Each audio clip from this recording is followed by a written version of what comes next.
What's up, Giants fans, Hub watchers, YouTube subscribers? A place I haven't uploaded in a while, actually. Rumble. Subscribers, Twitter and Instagram followers. How y'all doing? Welcome into the Young Guns podcast. Of course, Kid Blue subscribers as well, I guess, whatever. Yeah. How y'all doing, man? What's up? We coming in 4-1 after beating the Green Bay Packers across the pond overseas in London, where the Giants are now 3-0. We are undefeated in international games, specifically London games, because those are the only international games we've ever played. But absolutely crazy. It was a game that already had a lot of things riding on it. It was the first ever London game where both teams had a winning record. Both the Giants and the Packers were 3-1 entering that game. Was that your dog in the background? Yeah, I probably see another dog outside. You should have your dog come on stream. Anyway, there was that. Of course, it was for a lot of non-Giants fans, more casual NFL fans. For them, it was a sort of testing phase, so to speak, a litmus test for the Giants to see if they're really the real deal in terms of being a winning team this year, because you're going up against a future Hall of Fame quarterback, Aaron Rodgers, and a relatively good Packers team. I don't think they're as good as they were previously, but they're still going to be a competitor, no doubt. I still think they're going to make the playoffs. I would agree that it's probably the best team we faced so far this season, like because of Aaron Rodgers, because of Aaron Jones, AJ Dillon, and whatnot. And we came out with the win, man. Let me get your brief thoughts, and then you saw what the first topic was. I'll play the intro, get into that topic. Yeah, but listen, man, like you said, it was like a litmus test for this team. And I think we finally put like the NFL on note and really convinced a lot of Giants fans, including myself, that maybe this is a team that's actually like not going to take it a huge distance, but like actually is going to compete and are able to win games. Like this isn't what your Joe Judge's Giants, where it's like giving them the benefit of the doubt and being like, they're going to win one day. Like they're getting there, guys, but we're already doing that. Like this is the first year of their rebuild. We didn't really expect much out of this year, and they're already beating teams like Green Bay. We had this game circled as an instant loss, like when we were talking about it in the beginning of the season. And, there's a reason why Brian Daboll is like considered to be a coach of the year right now. It's because he's able to find ways to win games like this. This was the number 1 seed in the NFC last season. And so we beat the 2 number 1 seeds already this season in the previous season in the Tennessee Titans and the Green Bay Packers. And we found a way to beat both teams, and they were both on the road. Now, Green Bay was on the road as well, because they were themselves on the road, but still we were able to go to a new place besides MetLife and win those games. And, I'm proud of this team, and I'm proud of this team. I'm proud of the way they fought. And Sunday was definitely their best game they played against their best opponent yet. So that to me is a huge, I guess, step in the right direction. And I'm actually like excited to see this team throughout the year, because if they were to pull off maybe, if they were to, pull off a win, but it kind of looked fluky, kind of looked like we shouldn't have won it, then I'd be like, oh damn, I still don't know about this team. But we dominated in the second half. We Yeah. dominated in the second half. Like we showed that we can adjust despite losing players in the second half. We lost a lot of our defensive backs, still played to the same level, if not, honestly, looking at the film, they played a little better just because they adjusted better, not because the players played better, but they adjusted better and in turn made the players look better. But man, that was a game, man. That was a game to watch in London. I know all the London Giants fans were going crazy for that one. Yo, shout out to Jacob, Luann, Cletus, Logan in here, man. Everybody else that's watching, make yourself known, make yourself heard in the Yeah. comics. And shout out to Tudo for the $5 super chat. I appreciate Tudo. He says, massive salute to Kush and Gio, and for all Giants fans around the world, slap all the boys losers out the door, and F all Ravens losers this week. I mean, it's Ravens hate week officially, and we gonna get there when we get there. Coming for that flock. Shout out to Engraven Vids. He's gonna be in here in the show later on. We're gonna try and get to the Ravens topic around 10:15, so that we don't get to it too late. Talk Ravens, of course, with the best Baltimore Ravens content creator on YouTube, Mr. Engraven Vids. His link is in the description, so if you haven't already, definitely go down there and check him out. Shout out to Daniel Berry Sports Highlights in there as well. Guys, as you're coming in, hit that like button, hit that subscribe button if you're new, and most importantly, hit that share button. Let the people know that we're live. Let me read a couple comments here from the chat. Starting from the top, Logan says, "You're," and yo. Luann, what's up? How you doing? She says, Giants 5-1 Sunday. I got a feeling. When I was on your channel last week for Young Guns, I told you I got a feeling about this Packers game, right? Now I'm over here on mine. I'm just like, I got a feeling about this Lamar and the Ravens game, man. Revenge for Donald. And let me tell you something. Although we struggle against like stopping running quarterbacks, Wink practiced against Lamar for years. Okay, so he knows what's Lamar's weaknesses. So I'm excited for this one, man. Nah, I'm with you there, but it also means, of course, the opposite effect. It also means that Lamar practiced against Wink for years. But I think it's safe to say he's changed up the way he's coached and the way the scheme has been going sufficiently since coming to the Giants now. I don't want to make a comparison that most Giants fans were probably grimace at, but it reminds me a lot of when Graham came here in 2020. He was also a heavy blitz guy. He came here, became a heavy zone guy. And that's completely fair. They just matched their to their personnel is what they did. I know it's like the cool thing to dislike Patrick Graham now because we have Wink, but let's be real. In 2020, Graham was good in 2020. He had a really good defense. He was actually playing a lot of man as well, and he wasn't like, I don't know what the hell happened in 2021. But they were blitzing heavy. They're playing good man defense. And Patrick Graham honestly looked like he was going to be a top like assistant head coach. And if he kept up, he was going to be a head coach like that. That's how good he was in 2020. So yeah, I agree with that. I mean, he had head coaching offers from the Chargers or something. Yeah, and the Jets. Yeah. He actually interviewed for that job. He didn't get it, but if he would have got it, he would have been a head coach. Yeah, shout out to Zoe Nick as well. Let me continue with getting these comments here. Cletus says all the guys are coming back healthy or at least practice today. You're right. There was participants of some of the most important guys today that were injured for the past couple of weeks. Leonard Williams was a limited participant in practice today. Azeez Ojulari was a limited participant in practice today. That's good. I believe Adoree Jackson was a limited participant in practice today. We'll see. I would love for all of them to come back. But at the same time, I don't want to rush any of them, especially when we're actually in a good position because we are. But these are the type of games you want your guys back for. That's true. Yeah. That is true. Jacob says, you guys think Landon Collins is activated for this week? Feels like he will be perfect for spying Lamar if needed. I got to keep it real with y'all when I say I haven't seen Landon Collins play since 2018 because that was the last time he was on the Giants. So I haven't followed how he was in Washington. I know a lot of Giants fans thinks that he should move to linebacker, and it looks like that's what it is. By the reports in practice today, he was practicing with the linebackers mostly. So I guess that's interesting because he hates the linebacker position. Like he doesn't like playing it. So he doesn't like playing it. Well, I mean, a lot might have changed since last time he was here. I mean, he definitely clarified the comments, which is that when he said he had problems with the Giants, in on Dave Gettleman. Like he said his name. I was like, yo, that's crazy. Like usually players don't like. they always, stick to. They try not to have a lot of drama, a lot of media stuff. But like he said straight up, I don't like Dave Gettleman. I didn't like him, and he didn't like me, and that's Yeah. why I wasn't there because he didn't want me, and like he want. And it was clear. It was clear when those contract talks happened that Landon was vocal and said he wanted to stay with the Giants. But then again, every player says that they want to stay with their team. But I will say this. And this is not even to like sort of clap back to Landon or anything. Let's not forget he was demanding linebacker money. He was demanding crazy money for the safety position. So yeah, I'm still happy that we got didn't it sign him. too. Yeah, he got it from Washington, right? It's crazy. So, yeah. 6 years, bro.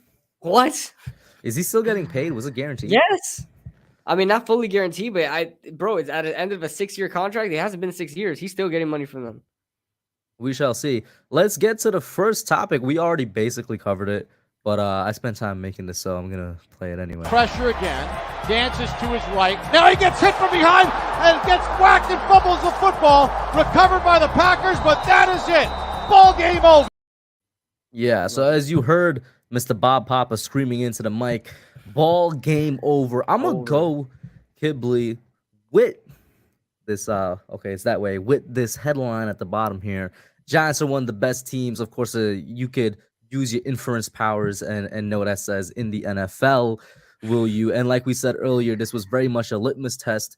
I turned a lot of heads for the first time in a very lot of mainstream long time. Mainstream media. Not all of mainstream media. There's some pretty stupid people out there, but mainstream media and like power rankings, not all power rankings, but a couple, they actually have us in top 10. And I'm like, we should be there. There was I haven't seen them in the top 10 yet. Maybe you can show me, but I've seen NFL. I think it might have been CBS. I'm not sure. CBS has us at like you're right, maybe. I think they have us at like 8 or something like that. Yeah, it was 8, yeah. Yeah, you're right. I did see that. But yeah, I seen us. I think the lowest I've seen us was like 14th or something like that. And honestly, I'm gonna be real. Even as a Giants fan, I love seeing that we're in the top 10. I don't think we're a top 10 team. I really don't. I think that we're coached up well. I think the coaching and the scheme is really hiding the weaknesses of this team, but they're finding ways to win, which is good. I just don't know if I think, like, if you're going to call yourself a top 10 team, that means you have the ability to just beat 20 other teams like nothing. I don't know if we're like that. I don't know. I think we have the ability to beat 20 other teams. I think we just have those coaches. All right. Listen, if we not even if we beat Baltimore, like if we stick close to Baltimore, and if we lose, then I'll say, like, if we lose and we're close with them, we're scrappy and where it's down to the wire, I'll say we're a top 10 team. I can't say it yet. Even though I like Green Bay, they still got smoked by Minnesota, and that was not. I mean, wasn't pretty at all. And Minnesota is a top 10 team. Whether you want to admit it or not, Minnesota is a top 10 team. Yeah, you're right. They got smoked. Like, they got straight up smoked. Like, I don't even think Green Bay is a top. Green Bay may be a top 10 team. I'll give you that. Is the Dallas Cowboys a top 10 team? Yes. We're a top 10 team then. Because we can't beat them. I know we lost to them. We can. It was close. It was close. We can beat them. I think we actually played them tougher than anybody else did. Yeah. It's so extremely funny because obviously we talked about this 2 weeks ago, the last time Young Guns was on this channel, when we lost to the Cowboys. And it's just like, it was the only game. It was the only game where everybody else said, nah, I'm not going to play up to the level that I played at. And where Daniel Jones was the only guy that showed up. And it's like, if we just had everybody else executing the way they executed in every other 4 week, I think we win that game. Damn, I really do. Are we a freaking top 10 team? What? Damn. I want to believe that so much. I do. But, like, damn, that's crazy. Imagine in a rebuilding year that we're a freaking top 10 team. Yeah. That's crazy. Listen, the guys Zonik out here joking. He says we bottom 5, in my opinion. I know you hilarious, bro. You hilarious. Listen, guys, don't forget to share the stream as you popping in here. I know there's others going on, but this is the one you want to be watching. All right. Is Baltimore our toughest team this on our schedule? I don't know. You could look at it several ways because that Baltimore Ravens defense is trash. It's trash, but we'll have to stick up in a shootout. Like, we'll have to, like, you know, if we like, I don't think this is gonna be a low scoring game for Baltimore. It isn't. I just don't. You know, and that was one of the nice takeaways from this game, KB. It was the first time in like 2 to 3 years that we scored over 25 points. We actually scored 27. It didn't feel like it, but guess what? We scored close to 30 points. Now, it wasn't in shootout fashion either, but that was a good sign. It came before Baltimore, which I was hoping for, because I think it's not going to be a low scoring game like the Bears was, like the first 2 weeks was. I think it's going to be something that's going to be above 25 for each team. Yeah, I think So at we're least gonna 24 wins it. We're going to need to be able to score 27 to 30 points against Baltimore this week, I think. I think it's possible. Their corners are good. I honestly like their defense. I really don't know why. Maybe it's scheme, but their players are good. I just don't know why they're letting up a lot of points.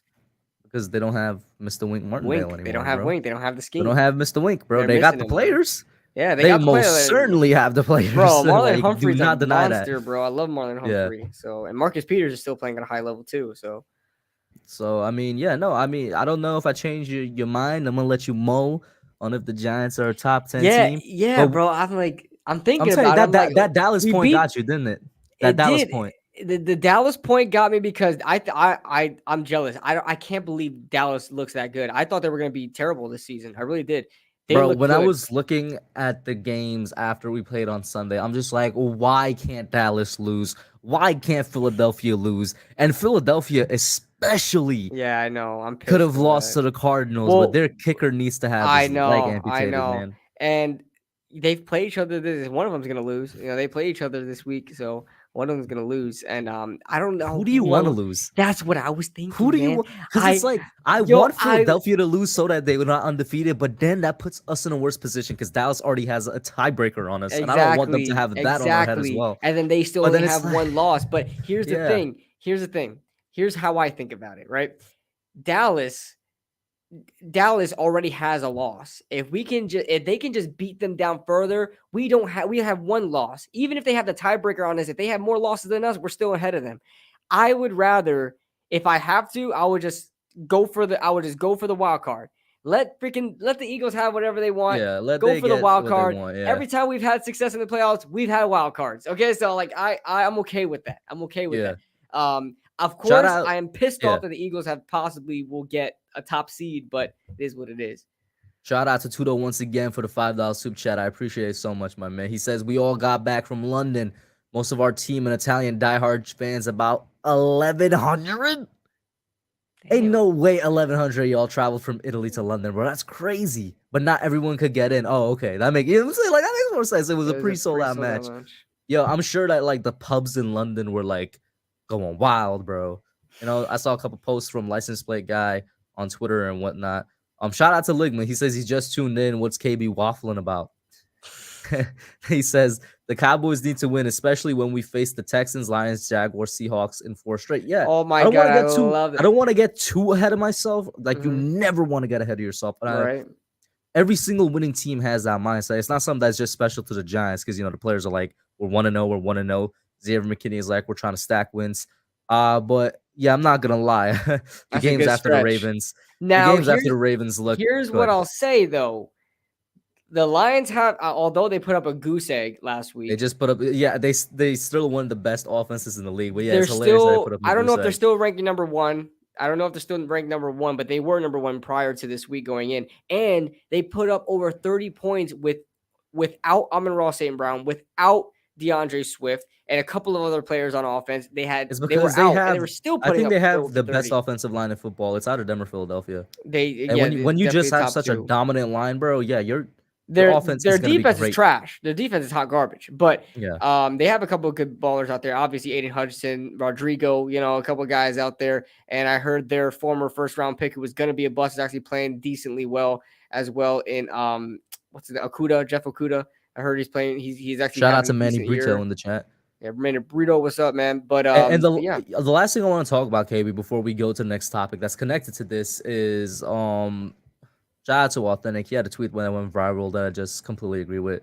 They're just handing out jobs at ESPN now. With that one, can we get our own show? I feel like we have a good show. We have a show, bro. Bro, I'm forgetting her name, and I don't want anybody to come at me to say I'm like. The lady that was in the video? Yeah, but that lady. But I never seen her before. I never even seen her. Was not only was it completely stupid, uninformed, trash. You know what's funny? Did you see Marcus Spears' reaction, bro? Yeah, he was like, No, I'm sorry, not Marcus Spears. Chris Canty. Forgive me. Yeah, Chris Canty. Chris Canty was the only person on that And panel he that had hates the the right Giants. reaction. He hates Yeah. the Giants. He might have played for us guys for like He a plays year or two, for but he us. hates us. Yeah, he's a Dallas guy And he at was heart. just looking at her. For those of you that don't know, she was on Get Up this morning, which is usually a really nice show to watch, one of the few good ones out there to watch. But she was on Get Up, and she's like, I don't know why the Giants are winning, why they're going 4-1. They should be tanking. They should be trying to get a high draft pick. And it's crazy because that's an actual take that some fans have, which is unfortunate. But it's like, how do you say that about a 4-1 team, a team that's been struggling so long to find any type of wins in the past 5 years, and more importantly, that's been trying to build a culture? And let's keep it real. The only culture that matters is a winning culture, and we have one now. But you know and what's you want crazy, us to go and dude? tank? No, KB, you know what the craziest part of all of this is? I felt sad because I'm like, I'm pretty sure Dan Orlovsky was on that panel, and I like Dan Orlovsky, especially in the recent No one years. agreed with her. I don't think anybody agreed with her. I don't know if anybody agreed with her, but Chris Canty was the only person that had visible disgust written on his face. Because how do you go out there and tell players? Well, I to tank think Greeny game? was like, "Oh well, that's a take." And then you know what whatchamacallit it? There was one other thing I was gonna say. Oh man, in relation to that, with the winning culture is the only thing that matters. It slipped my mind. But go ahead. But that I don't think she believed. I think she was told that by somebody. She was told it. There's no way you honestly think. First of all, why do teams tank? Why?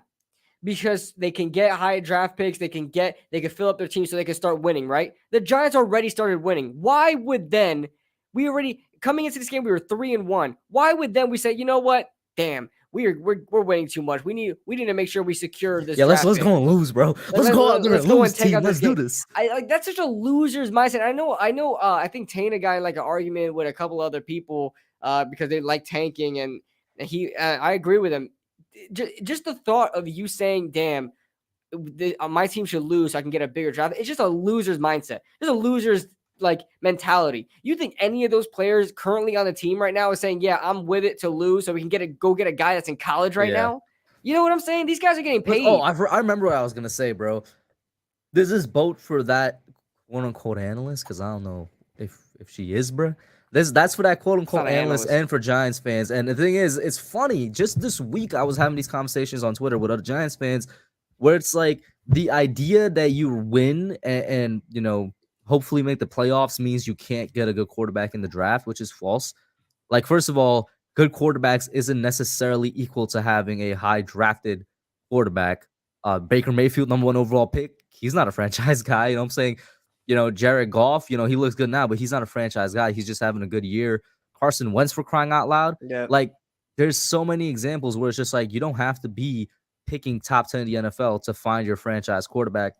And of course, this is a conversation in the hypothetical that, and nobody knows this. Let's keep it real. Nobody's going to know until the offseason comes whether or not the Giants brass view Daniel Jones as their guy or not. Yeah. But did you guys forget the current brass where Witt made the playoffs in 2017 with Tyrod Taylor, who had his best year there, and they still managed to trade up to get their franchise guy in Josh Allen? Like, just because you're winning doesn't mean you could get. Thank you. Like I come don't on understand now, man. why people, because I know the Giants aren't a team known for moving up in the draft. I get that. But why do people think that you draft where you are? Like, if you're a borderline playoff team, that, damn, I guess you're picking 20th. No, team, you know how far the Kansas City Chiefs trade up to get Patrick That's another Mahomes? great example. Dude, they were the in Kansas the City late Chiefs 20s. were a playoff team. Dude, they were with like Alex 20. Smith, Bro, they were still like traded up to get- 27th. Yeah. They were like 27th, 28th, and they went all the way to the 10th 10. pick. It was like 10 or 11, right? 10th. Yeah. And then Deshaun Watson, Houston was also, they weren't as far back as Kansas City, but Houston were was like also in in the teens. playoffs. Yeah. They were in the play. Because They of were their in 20s. defense. Yeah. Yeah. JJ Watt days and stuff like that. And they went up to go get Deshaun Watson 2 picks later. So that whole draft, and Josh Allen was part of that draft, right? Or am I bugging? That's the previous draft. But still, these teams moved up deep to get. And listen, if that quarterback is the guy, which he should be, there's no looking back on the ransom that you're giving out for it. You shouldn't be batting an eye for giving up 3 first-round picks for a potential star quarterback. If you think CJ, let's throw CJ Stroud in there. If you think CJ Stroud is the guy, a lot of people have their own different opinions on it, but it's neither here nor there. You think he's the guy, and you give up 3 first-round picks to go get him, and he winds up working out, nobody's going to care about the 3 first-round picks you got rid of because he's a star player, you know? I don't know, man. People are just thinking that you just draft where you are. I know that we're not used to drafting in the 20s, but teams move up, all right? Yeah. You have the New Orleans Saints who have moved up multiple times, even in this last draft to get Chris Olave. They even moved up in the couple previous drafts as well to get this guy, Marcus Davenport. They even move up from the 20s to teens just to get normal players. It happens. You know? What Durant is saying, that's exactly why I'm not with the tanking thing where he says it's a crapshoot and he lists examples that's a good example. Where he lists, there's guys that traded up to get Mark Sanchez, Trey Lance, Trubisky. You're right. That goes back to what I was said first. Picking a quarterback high doesn't necessarily mean picking a good quarterback. Like Carson Wentz. He might not even listen. Carson in the Wentz? Situation, yeah, I listed a bunch of names. They traded up for Carson Wentz. In the situation, right? And like I said, nobody knows this except for the Giants brass, and we don't know if they made a decision yet. Nobody's gonna know until the offseason comes. But in the situation where they say, no, we feel comfortable moving on from Daniel, we think we need somebody else, you never know. Maybe the franchise quarterback ends up being right where they're picking, bro. You never know. Like, that's the thing. Honestly. Yep. Let me and shout out to everybody in the chat: Josh, Yuvraj, Gabe Rodriguez, Duran Osman, Nova Nebula, Tudo, John Doe. Let's move to the next topic now. Let me pull this up. Takes the snap, back to throw, looking, sidearms and pass, batted in the air, and nearly intercepted by the Giants. A diving attempt made. And I think that this was probably the best game we had with rushing the passer. And I have two guys up here. One of them expected before the season, one of them not so much expected. In Kayvon Thibodeau and O'Shane Zimenez, who so far this season, and O'Shane because he's actually been healthy, knock on wood, have been our best pass rushers. Now, of course, I'd have Aziz up here because in the one game he did play, he looked like he was giving the Cowboys fits.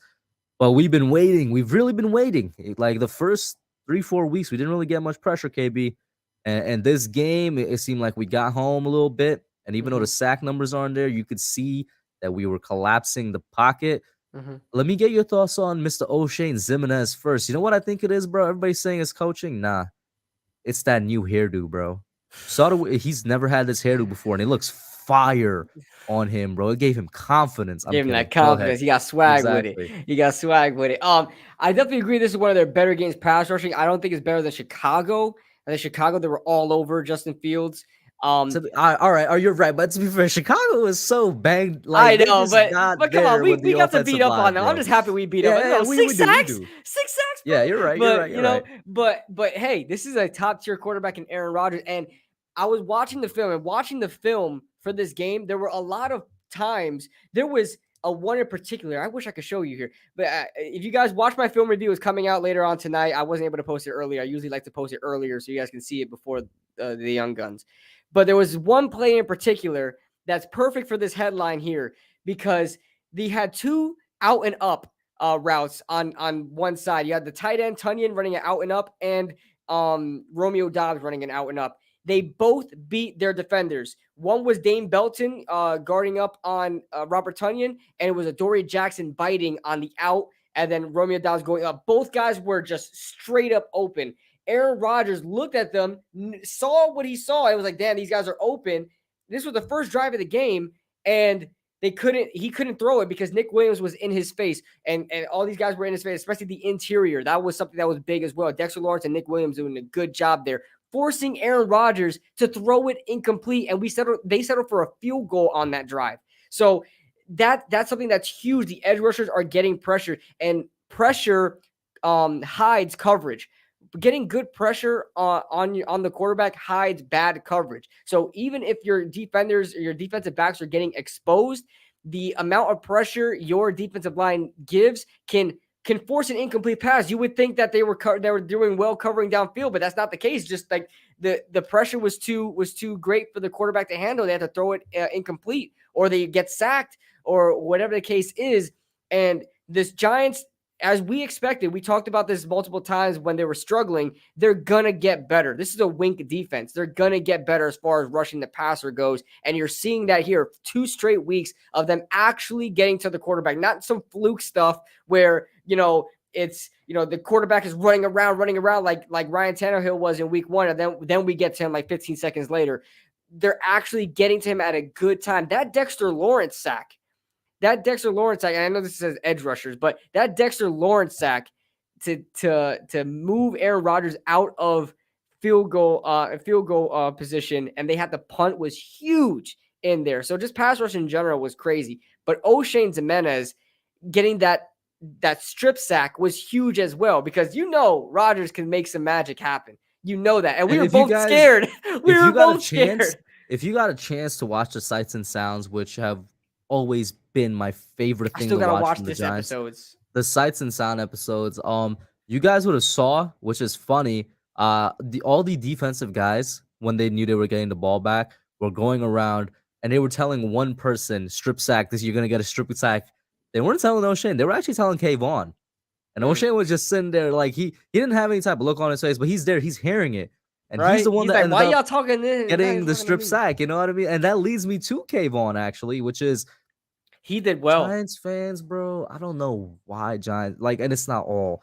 Some of y'all need to chill out and relax. I'm gonna use the thing that we said. I'm gonna use the thing that Mr. Aaron Rodgers that we just said back in 2016.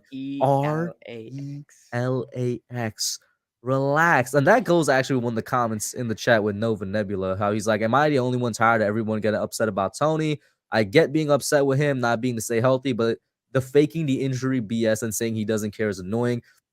I'm gonna leave Kadarius Toney alone. I mean, I never got on him. I was always a defender of him. Yeah. But it's looking like it's something that's just so unlucky. But it leads into what I was saying with Kayvon, where it's like people were already saying this man's a bust after playing like 2 games in the NFL. And it's just because he's not getting sacks, bro. And his numbers didn't show up. Man. He didn't get a sack this game, but he leads all rookie edge rushers, and he's only played 2 games, 3 games or something. He's led all rookie edge rushers in pressures. Wait, what? Already? For real?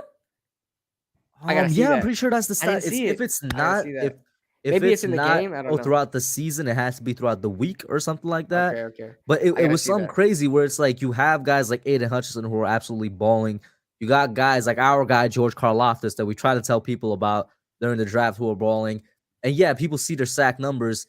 Kayvon is having a tremendous effect on the pass rush game if you actually look at these games. And he's getting his hand up. I know that the one batted pass he had wasn't actually him. It was just Aaron throwing it in his face, but he's still getting his hands up. In the way of it. For the most part, this entire defense get their hands up, man. He had a batted pass in the Cowboys game as well, so he was able to make some plays there. Watching him on film, he got to Aaron Rodgers so quickly, forced Aaron Rodgers to throw the ball. Listen, Rodgers isn't going to get sacked easily. This guy's very experienced. He reads defense as well. He knows when pressure is going to come. Like, he knows where it's going to come from. He just gets confident. He gets cocky, and he allows it to get there. That's another good point, Nova. He's being held every play. So was Azeez when Azeez played that one game. That man was getting choked out. Kayvon from the edge was getting held pressure. Almost every play. He was shutting down Rodgers' ability to roll out. It is something so crazy. You consider the names that I've said. Yeah, it's over the past 2 weeks he leads all rookie defenders in QB pressures. That's crazy. That's crazy. With 8 pressures. And honestly, that makes a lot of sense watching him on film.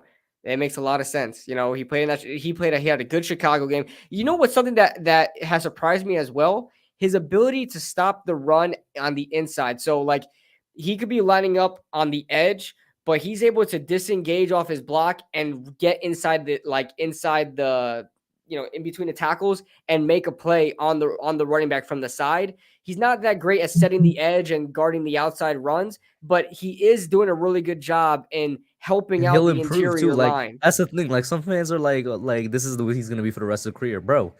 It's his third game. His first 2 games, bro. He's coming off an injury. He's coming off an MCL sprain. Are you serious? You see, and knock on wood, I really hope Azeez can stay healthy. But do you see how much better? And Azeez was already good because he holds currently a Giants rookie sack record. Did you see how much better Azeez looked against the Cowboys? which was something like that blew me away. Like, imagine what Kayvon could look like a year from now. You know what I'm saying? Like, just Yeah. have some I just hope I patience, just man. hope I just hope they stay healthy. That's it. I really want to That's see it, them right? guys It's on like the it's field. crazy, and I don't want to, but I saw this, and it's just like obviously nobody, and I don't think you should be talking about draft at all now because we're winning. But I saw somebody say the Giants should draft Will Anderson, the edge out of Alabama, and just continue to stack up on edge rushers like we did Yeah, back but in the day. then I'm how like, do you rotate that? Like, I I don't was like, yeah, how understand. do you rotate that, bro? You got like legitimately 3 guys that could be the And number 1 edge especially when rusher. when it comes time to payday, you gotta let him go at some point. You know. Exactly. Shout So out to Hirsch in the chat, Bookend Tackles, and Alex. What up, y'all? How y'all what doing? up, Thank you guys guys? for tuning in.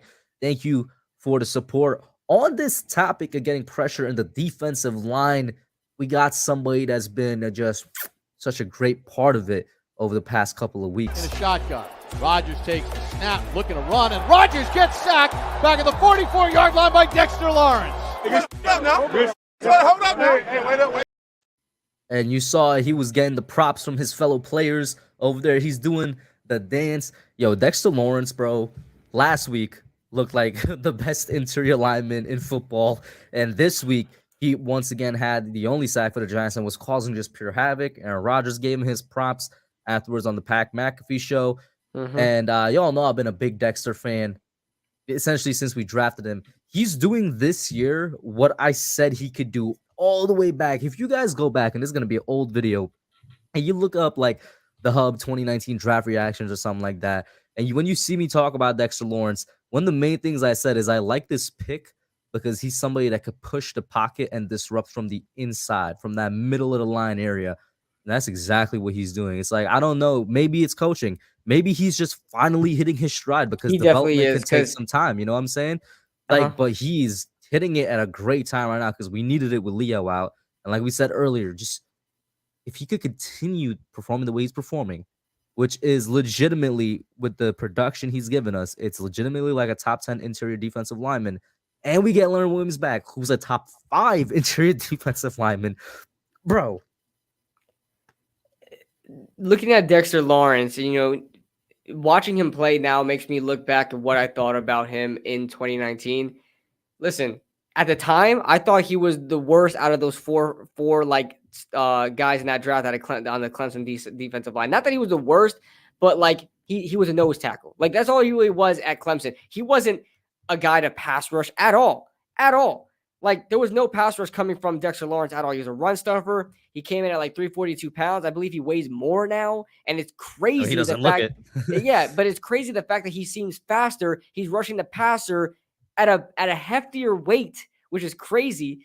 But he's definitely developed throughout his. And we know that he's the years. It's between him and Saquon, but I'm gonna lean with Dexter. For those of you that don't know, the Giants released who a little lifts clip. more? Who lifts more? Yeah, he's most definitely the strongest guy on the team. Yeah, like why you know, is all that even additional weight is muscle, bro. Like, yeah, so but how is that even a conversation? Like, it's obviously Dexter Lawrence is stronger than Saquon. bro. You forgot Saquon was breaking Penn State weightlifting records when he was in college. I Like, know, Saquon but it's lifts Dexter a lot. Lawrence. I know, but that's why I said we need a lift off. I need to see them in a competition, bro. There ain't no way. I know, like Saquon's strong as hell. Don't get me wrong, right?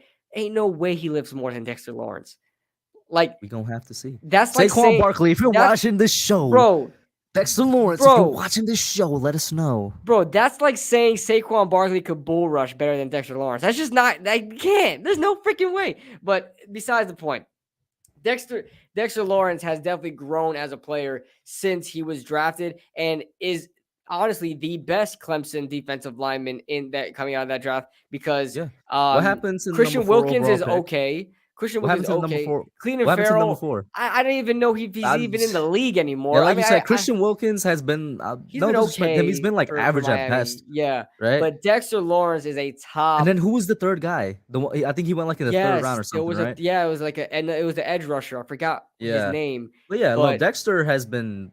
Now he's performing like a top 10 lineman. Before that, he's always been an above average interior guy to me. Yeah, he was always the guy that was like, okay, he's our nose tackle. He's gonna stuff the run. He always been a good job, been a good player stuffing the run. But now he's added another element to his game that I think is gonna take him a long way. And I think it's oh my god, like you said it perfectly. He's hitting his stride at the perfect time. We needed that. We lost Dalvin. So he obviously had to step up in the run game. And then obviously we lost Leo due to injury. So we had to step up in the interior pass rush game as well. And he did just that. I mean, and then, Austin Johnson last year did a very good job rushing the passer from the inside last year. We lost him as well. He had to fill in a lot of roles there, and he's doing it all by himself. He's doing it all by himself. You can watch him on film. He is shedding blocks, disengaging, getting to the ball, making acrobatic, athletic plays to get to the running backs and stopping the run. He's like one of the guys to chase out the quarterbacks out of the pocket. And seeing a guy at his size, it's hard to throw around him. It's hard to throw around a guy like Dexter Lawrence when you're trying to find your read and this guy's just going like this in your face. That's why he always gets a lot of like I batted, said earlier, the passes. entire defense gets their hands up. But Dexter for like 2-3 years now has been known to get his hands even up in college. In college, Even in college, I think he had like eight batted passes in college. So yeah. So I'm extremely proud. I'm extremely proud. Let me get a couple of these right here. Nova Lembulus says, I'm low-key scared to see Aziz play Sunday. I kind of want him to wait it out a bit more because I don't want him to keep tweaking his calf. I'm sure both me and KB would agree with you there. Like, just stay out for whatever the higher range is that the doctors told you to stay out for. That's what I'll say. Who is he talking about, Leo? No, Aziz. But once Aziz, Leo, Dex, and Kayvon are all together, yeah, that's going to be crazy, I can't wait for that, man. Yeah, Bookend says we are going to have a very good defensive front. You are correct. The Rant says this D-line could be on par with the Giants D-line in 2007. Ooh. Hot take? I can't say that for sure, but the talent is there because these guys are a lot of guys are unproven. Even a guy like Aziz is still sort of unproven. It's not their fault. They're young. They're all young. Leo is obviously experienced. He's top. He's a top guy. Dexter is experienced as well. He's coming off his rookie contract. He's a top guy as well. We look at our edge rushers. You go back to that 2007. You had OC. You had Tuck. These guys were vets. No, actually, I think Tuck was in his third season in the NFL. But O'Shane Zimmerman is the next Justin Tuck. But they put up numbers that year, and these guys aren't putting up the numbers, but they have the talent, and we have a good rotation. So, yeah. Shout out to Adam Costas in the chat, man. Adam, bro, long time no see. Great caller on the call-in show. Hopefully you call in the next one. The next comment from her, she says, we got offense bookends with Thomas and Neal and defense bookends with Tibbs and Dexter. I would argue we have bookends across the line. Tibbs, Dexter, Leo, and Aziz. Which brings me to another thing I want to say. Aziz isn't he on the, not Aziz, Leo, isn't he on the last year of his contract? That kind of scares me a little bit. Because I want to keep Leonard Williams. I think he's I think he's second to last. We just re-signed the guy, didn't we? He was a 3-year contract. Yeah, but we signed him in like 2020, didn't we? Was it in 2021? No, it's 2021. Okay, so next year is his last year on the contract. Yeah, yeah. But remember, a lot of people are saying we may not be able to afford him. A lot of people are actually thinking that we're going to get rid of Leo next year. So I hope we don't. I really hope we don't either. I know it's going to cost so much money. Because of course I want to extend Dexter Lawrence. I want to re-sign this man expeditiously. I don't think he's gonna get. I don't think he's gonna get as big a contract as Leo. But I want to keep them together because after like his performance like this, and if he continues to perform like this throughout the year, yeah, it's not out of the realm of possibility that when Leo's contract is up, they let him go or they cut him for some reason next year. So let me ask you something. Replace him with Dexter. I know this is a Dexter topic, but let me ask you. Oh, this actually regards to Dexter. So yeah. Same situation that we saw with Dalvin and Leo, where we basically had to choose which one you would pick, Dexter or Leo. But Dexter is better than Dalvin. Dexter does more things. No. I'm saying the same situation in which we have to feel like we have to choose between. Yeah. So who would you prioritize? Because although Leo's still under contract, we may not be able to keep him. Guess what? We definitely made the wrong decision in 2021 offseason because the money we used from letting Dalvin go, we used to sign Kenny Galladay and Kyle Rudolph. So I would make the decision that we should have made. Bro. I would make the decision that we should have made, and that's keep Leo and keep Dex. There's a way. There's a way. I believe. Bro, listen. If all these players can find a way, like the freaking Rams can find a way to pay all these players, facts, bro. The Bills right now. Yeah, the Bills have a stocked roster right now, man. What up, Ash? Shout out to Ash in the chat. Shout out to True MG in the chat as well. Let me continue going down this right here. Ligma says, "Hub do the Dougie and KB crank that Soldier Boy after every K-Bone stack." I can't do the Dougie. I'm gonna ask KB to do that. I'll do the crank. I can't Dougie either, but I can learn. Yeah, there you go. He can learn. I'll do the Soldier Boy, man.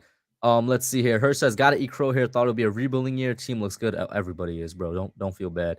And then Adam says, "Leo will restructure.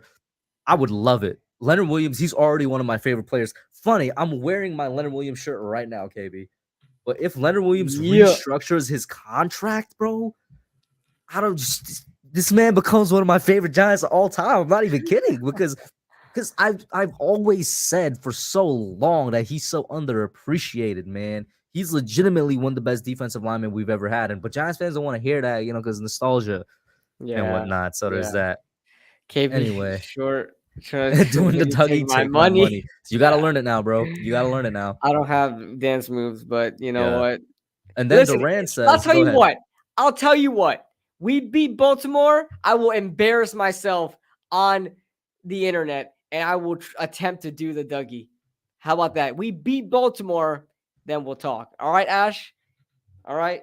Oh, you guys are talking about the restructure that already happened. Yeah. I know about that restructure. I was thinking about another one, like how we went back to remember, like, Blake for, like, a long amount of, like, restructure. I think it was, like, 3 or 4 or something crazy like that. But, yeah, the restructure basically has him on until 2024, something like that, right?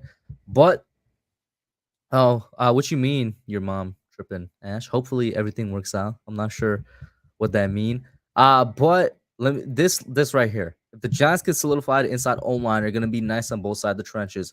You're right. And that leads so perfectly, my man, into the next topic. 2 yards out, his first career rushing touchdown, and the Giants are an extra point away from tying it up. Great job. All right, great job. Hey.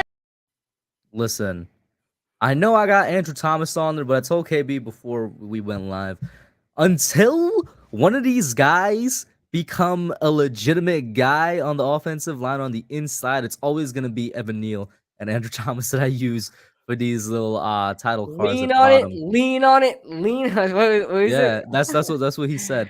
Yeah. But talking about the interior there, what Durant did, it was the best game from the interior line and the overall line. You could argue last week Chicago as well. Stop texting. We're doing a show right now, bro. I hear him texting. You heard it? yeah, we're doing a show right now. No distraction. But I'll get to it after, of course. But yeah, it was the best game for the O-line, pass and rush. Just like last week, this is 2 really good weeks in a row, and especially the interior. Like that highlight that I just showed was Gary Brightwell just pounding it up the middle, and they actually pushed.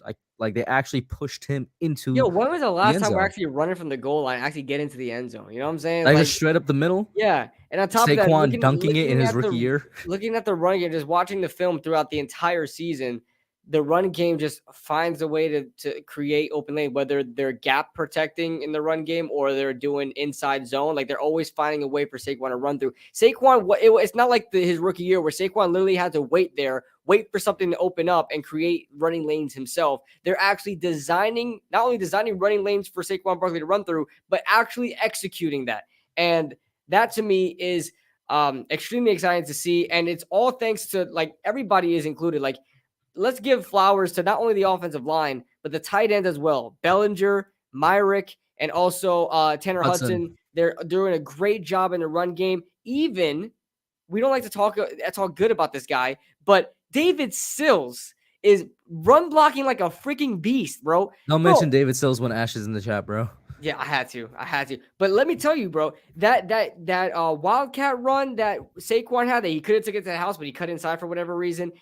David Sills had a phenomenal block there. He had the block for Bellinger when Bellinger ran it in as well. He's been doing a really good job in the run game. And also Sills had a really good block when Breida ran it late in the game. So, I mean, hats off to all these guys. They're all in good communication. That's how you know a team has good chemistry, when they're able to block consistently well, and that's expanding from the line to the wide receivers even. So, extremely happy with that. As far as pass protecting goes, this was I actually will say this is the best pass protecting day for the entire offensive line. Although Evan Neal still struggled, he didn't give up. I don't think he gave up a sack, because Daniel Jones was only sacked 1 time, which I feel like is an absolute freaking miracle from this team. So that I think it adds to the season total of like 16 sacks that Daniel Jones had. But Evan Neal has been all right. Andrew Thomas still a freaking beast. And Daniel Jones had a lot of time. Daniel Jones had time to throw downfield. There was even a point in time where he was able to move up in the pocket and run. And then there was a penalty that gave him extra yards. So yeah, definitely a good game from the offensive line. Adam says, "Do you pay DJ?" I guess we'll get to that when we get to that. We'll get to that. Yeah. But in regards to this O-line, steadily improving each week. We haven't called his name yet, and I'm disappointed in myself. Shout out to Mr. Bobby Johnson, the offensive line coach. Not necessarily somebody that I had like questions about in a negative sense. It was just I didn't know what to expect from him coming from Buffalo. It's not like Buffalo was known for having one of the best offensive lines in football. They definitely have a good enough offensive line. Yeah. And here he is, comes to the Giants. Talent-wise, all you really got is the 2 tackles because everybody on the interior is just completely injured. First 3 weeks completely rough. These past 2 really good. So, excuse me. That burp came out of nowhere. You know, it's like when you speak and it just comes out of nowhere. And to reference Durant's question, did the O-line improve or did Green Bay's D-line suck? No, I think the O-line improved because you know the amount of people that were telling me Kenny Clark was going to destroy Daniel Jones? I didn't hear that man's name once, and that's why I said the interior looked. No, not only that. Rashawn Gary. The edges, yeah. Who's Rashawn Gary? Yeah, Rashawn Gary was not noticed at all. Bro, I was scared of him. Preston Smith was not noticed at all, bro. He took over that New England game. Rashawn Gary did. Rashawn Gary demolished New England, and I was scared. I was like, damn, this is gonna be one of the toughest tasks, since Micah Parsons. Rashawn Gary. Joe, who was Rashawn Gary? Did he even play in this game? Like, damn. Preston Smith, bro. Preston Smith, yeah. Where the hell was he at? Kenny Clark disrupted a little bit, but the rest of the guys, who the hell cares? Dean Lowry, who's that? Jerron Reed didn't really impact this game a lot. Even guys like Jair Alexander. Talking about Rashawn, bro. Rashan, or does it have a W in it? No, for him it's just without the W. Without the W? Yeah. Rashawn Gary. Let me try and look up this man's stats, bro. Or can you do it for me, KB? While I get some of the chat right here. Yeah. Rashawn Gary, Preston Smith, and Kenny Clark, bro. So yeah, that's why, because I was having a lot of people telling me that they were gonna like destroy us or something. I'm just like, I don't know about that, bro. I don't know about that. Didn't hear them at all. That's why you gotta give props to this line, man. Of course, our tackles, they're doing their thing. Evan Neal, once again, since last week, he looks to be having great bounce back weeks. I'm gonna say that we good, man. I'm gonna say that we good. Yeah. Nova says Breida needs to get more carries, bro, especially to keep Saquon fresh down the stretch. I've been saying that for like 3-4 weeks now. I agree with you. And that kind of relates to this because the line is steadily improving in the run game as well. They waited until Saquon got hurt for them to use Breida. I feel like they should not wait for that. Like I feel like he should get like 2 drives a game where he just takes like it's his 2 drives, one in the first half, one in the second half, whatever the case is later in those halves. But yeah, say similar to enough to what like the Bengals do. I noticed this a lot. The Bengals, they rest Joe Mixon a couple times and they put Samaje Perine out there, so, and they're confident with him out there and it works. So, they shouldn't be afraid of not producing if Saquon isn't on the field, because at the end of the day, there's 10 other players on the field besides Saquon Barkley. You have to let these other guys be a factor in winning. If Saquon's your only factor in winning, it's not going to be sustainable. But RZO B in the building. I was about to say, Rob popped in at the perfect time because I know this is going to be his favorite topic. And like I told Adam, we're going to get to it. Daniel Jones. He's going to play coverage and make him find holes in this zone. Can he do it? Jones. Good throw and twisting away is Darius Slayton. Now, the reason I chose that specific clip is because you heard the commentator. He's asking. He's like, they're forcing this Green Bay defense. They're forcing Daniel Jones to pick them apart, to find that soft spot, to make a good decision, which has been, one of his qualities that a lot of people question over the past couple of years, and to dot them up. And that's what he's done. Now, KB, I'd say over the past 3 weeks, is this the best Daniel Jones, the best version of Daniel Jones that we've seen? Go ahead. I would honestly say absolutely. The numbers aren't there. We talked about it earlier before the show about his rookie season. The numbers were there for his rookie season, but also bad numbers as well. The turnovers, the fumbles, the interceptions. And I forget who did it credit to them, but somebody put it out on Twitter where they showed year by year how his his turnovers went down. He averaged 1.8 a game his rookie year, then 1.5 his second year. Then it was like, I think it was somewhere around the 1 mark last year. And then now he's only averaging 0.6 a game. Yeah, because he crazy. only has 3 turnovers the whole year. So that's good. 2 interceptions, 1 fumble, and I don't include the second interception because that was BS because David Sills is garbage. So get this man off my team. But when it comes to Daniel, man, he's playing a lot better. He's reading he's still taking a little bit of longer time to process defenses, longer than other quarterbacks that I've watched on film. He's taking a little longer to I don't know what it is sometimes, man. It's like he drops back and he just sits there.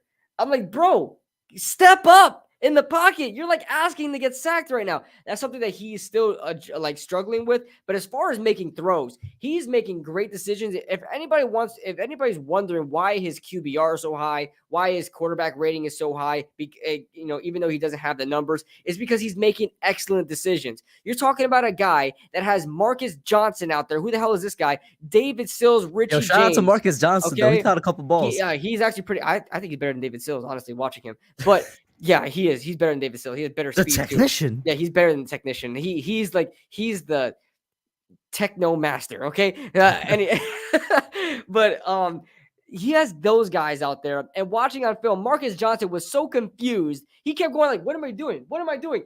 He's dealing with guys like that, and he's still making the right decision. All right, let's keep it real. All right, we throws. said it during the stream. Okay. Marcus Johnson was a player that the Giants made at Quest Diagnostics before the game, all right?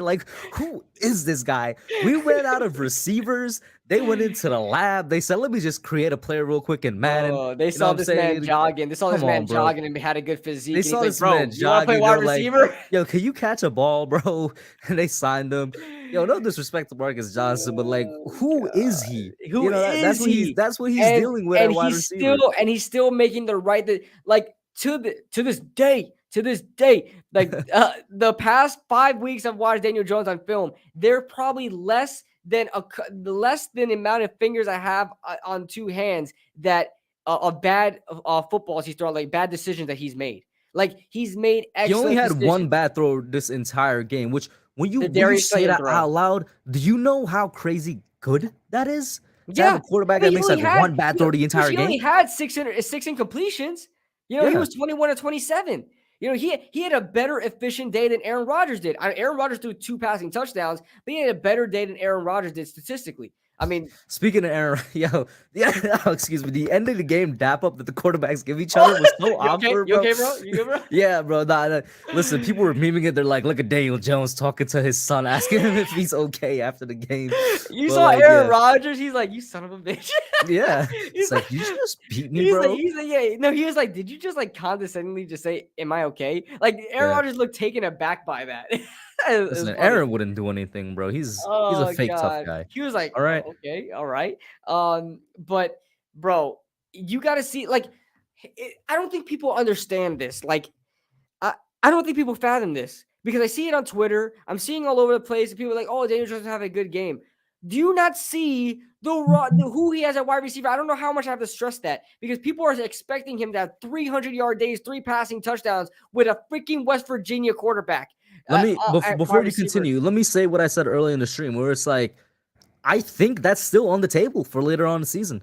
Honestly, I think what they're waiting for, and of course, I think the biggest reason we're seeing the best version of Daniel Jones is because he has the best coaching staff he's ever had in his career. Yeah, because of all the things they're doing. They're making the game. They're making the game so easy for him. They're making him play to his strengths. You know what I'm saying? There's Brian Daboll and Mike Kafka are just using Daniel Jones to the best of their ability, and it's showing.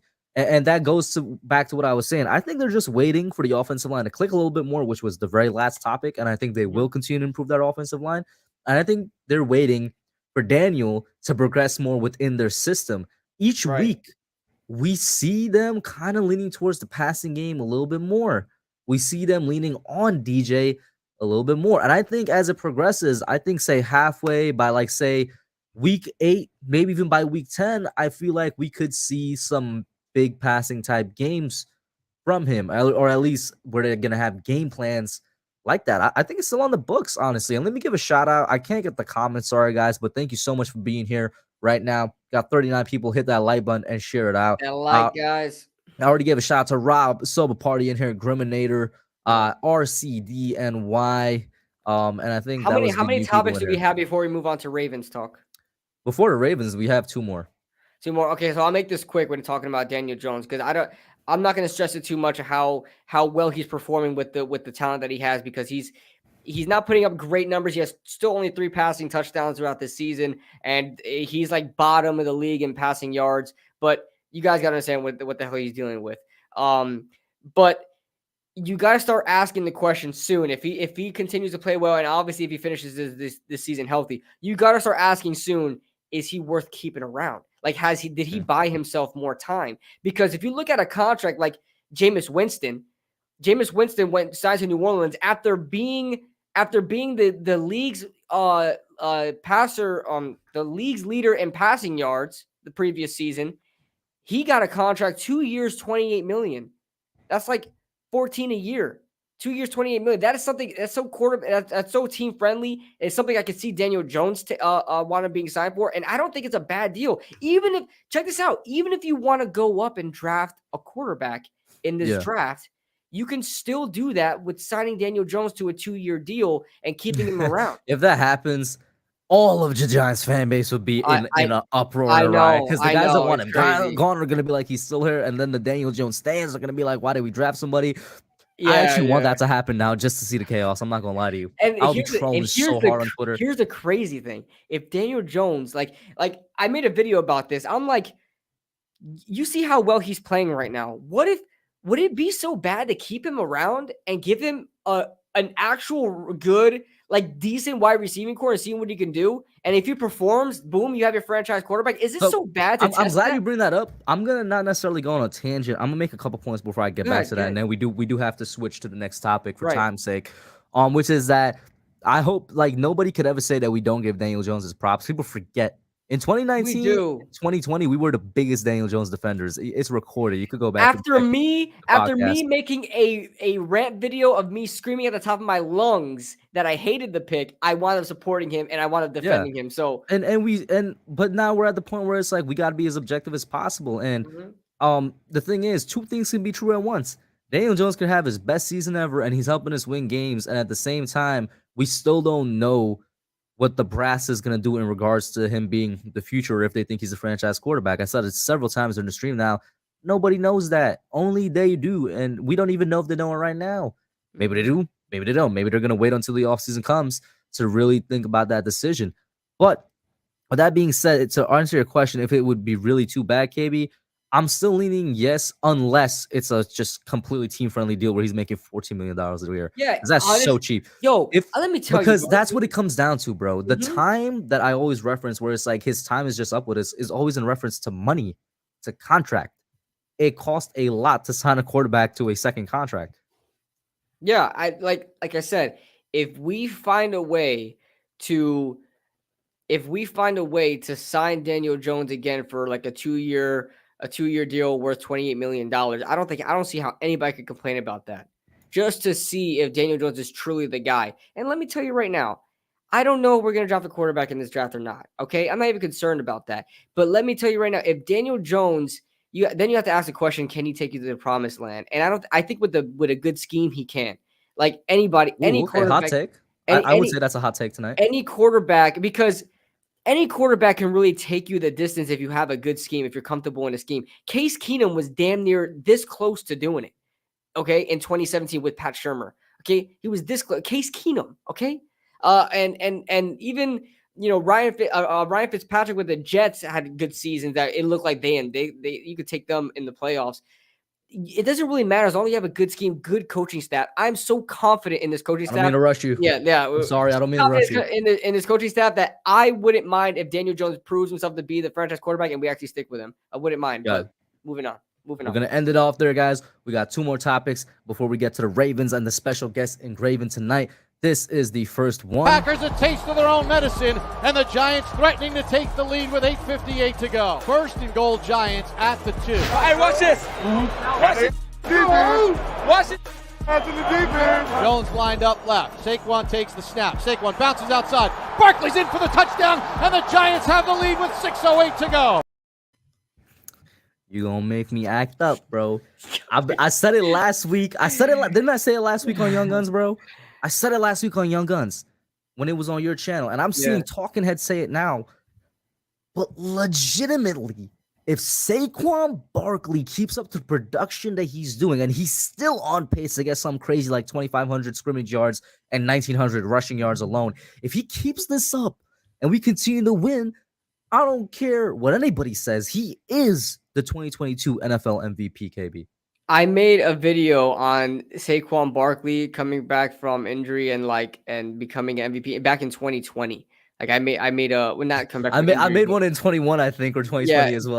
Back in 2020, I made one, and I'm most proud of that video. I had a lot of editing that video. I'm most proud of that video, but that video still remains true for this season. Like everything I said in that video is talking about pretty much this season. I was just 2 years too early. Just a quick point to make about video making, especially with the Giants. A lot of the videos I've made in the past are still, just like you said, it's the same points I make can be put for today. And even though time is the main reason I'm not making videos as I used to that much, it's also because I would be saying the same things I said years ago. It's just that they're being realized now. But go ahead, KB. Exactly. And everything I said in that video, I'm going to say now. Saquon Barkley is the most talented running back in football, and there's no doubt about it. As far as talent goes, you can argue how good of a runner he is, whatever the case may be. A lot of people like Nick Chubb more. That's understandable. But as far as the talent goes, I mean, you can't deny Saquon Barkley's talent. He has generational running back talent, and what he's doing with his team right now, there's literally like if you break down MVP, most valuable player for your team. Bro, you take Saquon off this team. We don't have we don't have a win of the 4 wins that we have. I don't think we have a win. I don't think you're right. Because him just being present matters on the field. Forces guys in the box, and of course, let's not even talk about the wildcat that we've been running with him. Yeah, exactly. The little success we've had passing the ball is because they were forcing a lot of guys in the box because of Saquon Barkley. Even so, despite 9 guys, all these 8 guys bootlegs in the box, and play action that Daniel Jones is eating on, it's Saquon. We're still breaking out huge runs with 8 guys in the facing 8-man boxes. So, Saquon Barkley is on an absolute tear this season. There's a reason why he's actually getting MVP looks this season. Like if there's any non-quarterback right now getting looks for MVP, it's Saquon Barkley. And it's hilarious because I think the other guy or not the other guy, I feel like one of the main guys that should get MVP this season is the guy we're gonna face this week, which is Lamar Jackson. I feel like he has a legitimate chance of winning his second MVP this year. We'll see how that plays out. But getting with Saquon, the last topic was best version of Daniel Jones. This is 100% the best version of Saquon, and we said it week 1. The hard running, which he never really did so much earlier on in his career, but he's actually running up the middle a lot more now, and he's getting a lot more success. This man is averaging, over 5.5 yards per carry, which in of itself is a crazy stat for a running back. Mm-hmm. But almost every single time he's going up the middle, he is getting 4 or 5, sometimes 6-yard gains. And those big runs now, he still gets them on the outside, but he's also getting them up the middle. Like he goes up the middle, makes man miss, and he's gone. We didn't even talk about the passing game, which was his biggest play this past week. That one pass where he juked some dude out of his boots. And then, like I said, him just being on the field gives the Giants an advantage because of the name on the jersey. Yeah. Players have to pay attention to him when he's on the field. And it's crazy because a lot of people forgot who Saquon Barkley is. You had a lot of people slandering this man's name for the past 2 years. Just forgot who this man was and what the kind of talent this guy has. And he's shutting everybody up. And I'll never forget. He had that mentality. Giants fans ain't innocent, bro. I'll never forget. Y'all said Wayne Gallman. There were people that said Wayne Gallman was better. And I was a Wayne Gallman supporter. Never a day I would say, oh, I think he's a little better than Saquon Barkley. You're freaking nuts. Even in 2018 season is better than any running back we had since forever. Okay? Forever. His 2018 season was better than Dave Gellman left this franchise in a lot of disrepair, man. But there's one thing I'll agree with. Saquon got that gold jacket to him. I'm just saying. He got that. You know, they say he got that dog in him. He got that gold jacket in him, right? It's Yeah, inside yeah. his chest. Shout out to Nate. He says the problem is that even with this, the question is, does MVP mean most valuable single player in the league or most valuable to their team? You're right, but I think he fits both descriptions I think he of fits both MVP. the descriptions too, because not only this he's the leader in scrimmage yards right now so far. I mean, Mhm. he's actually getting caught up a little bit because he didn't have that much in this game in total to keep up with that, but he's still the scrimmage yards leader in this game, and the Giants are 4-1. I mean, put it together. The Giants have no business being 4-1 if they're not for Saquon Barkley. So, yeah. Yeah. I And think for both. Yeah. And I know we spent little time on this. I honestly want to spend more time on it. But like I said, we got one final Giants topic before we move on to Giants versus Ravens. And we've been talking about them all night. It's the main reason we are where we are. The coaching. Let's get it. Time, boys. You got me? Just keep up. Run. Go.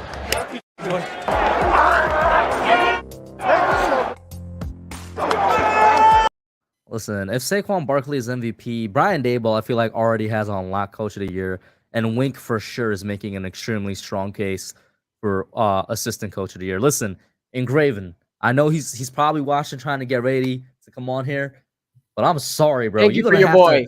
Thank you for your boy. Yeah, bro. You don't have to tell me you're welcome when you come on, because the first thing I'm saying is thank you for letting this man leave y'all, bro. Go ahead, KB.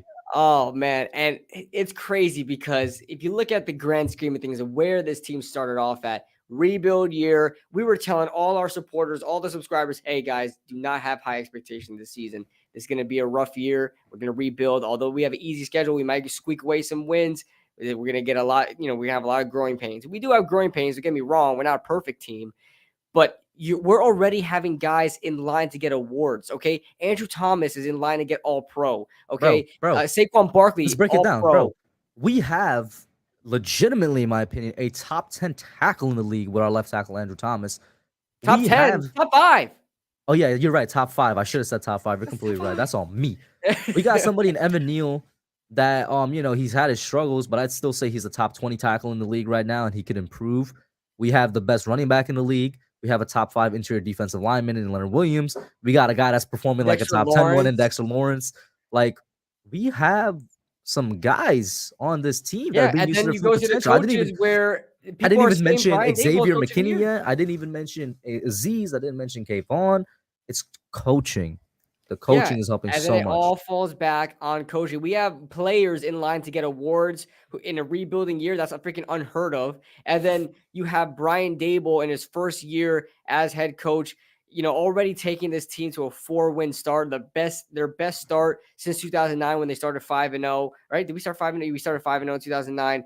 And, he's definitely in line to be coach of the year. He's getting mainstream media attention for being coach of the year. He's like, I think somebody else said it too. Somebody said that he put up a coaching like masterclass, something like that. It was another coach in the league, I believe, or somebody on one of these TV shows said that he put up a coaching masterclass in last week's game. And then Wink Martindale, there's assistant coach of the league, assistant coach of the year, and Martindale. Wink is doing with this crazy what Wink is doing with this defense is crazy. My words are getting mixed up and jumbled, bro. We were playing with legitimate practice squad players this past week against in the second half. Justin Lane and Nick McLeod. They played just as well. And he had them playing like starting cornerbacks. Justin Lane and Nick McLeod? Who is that?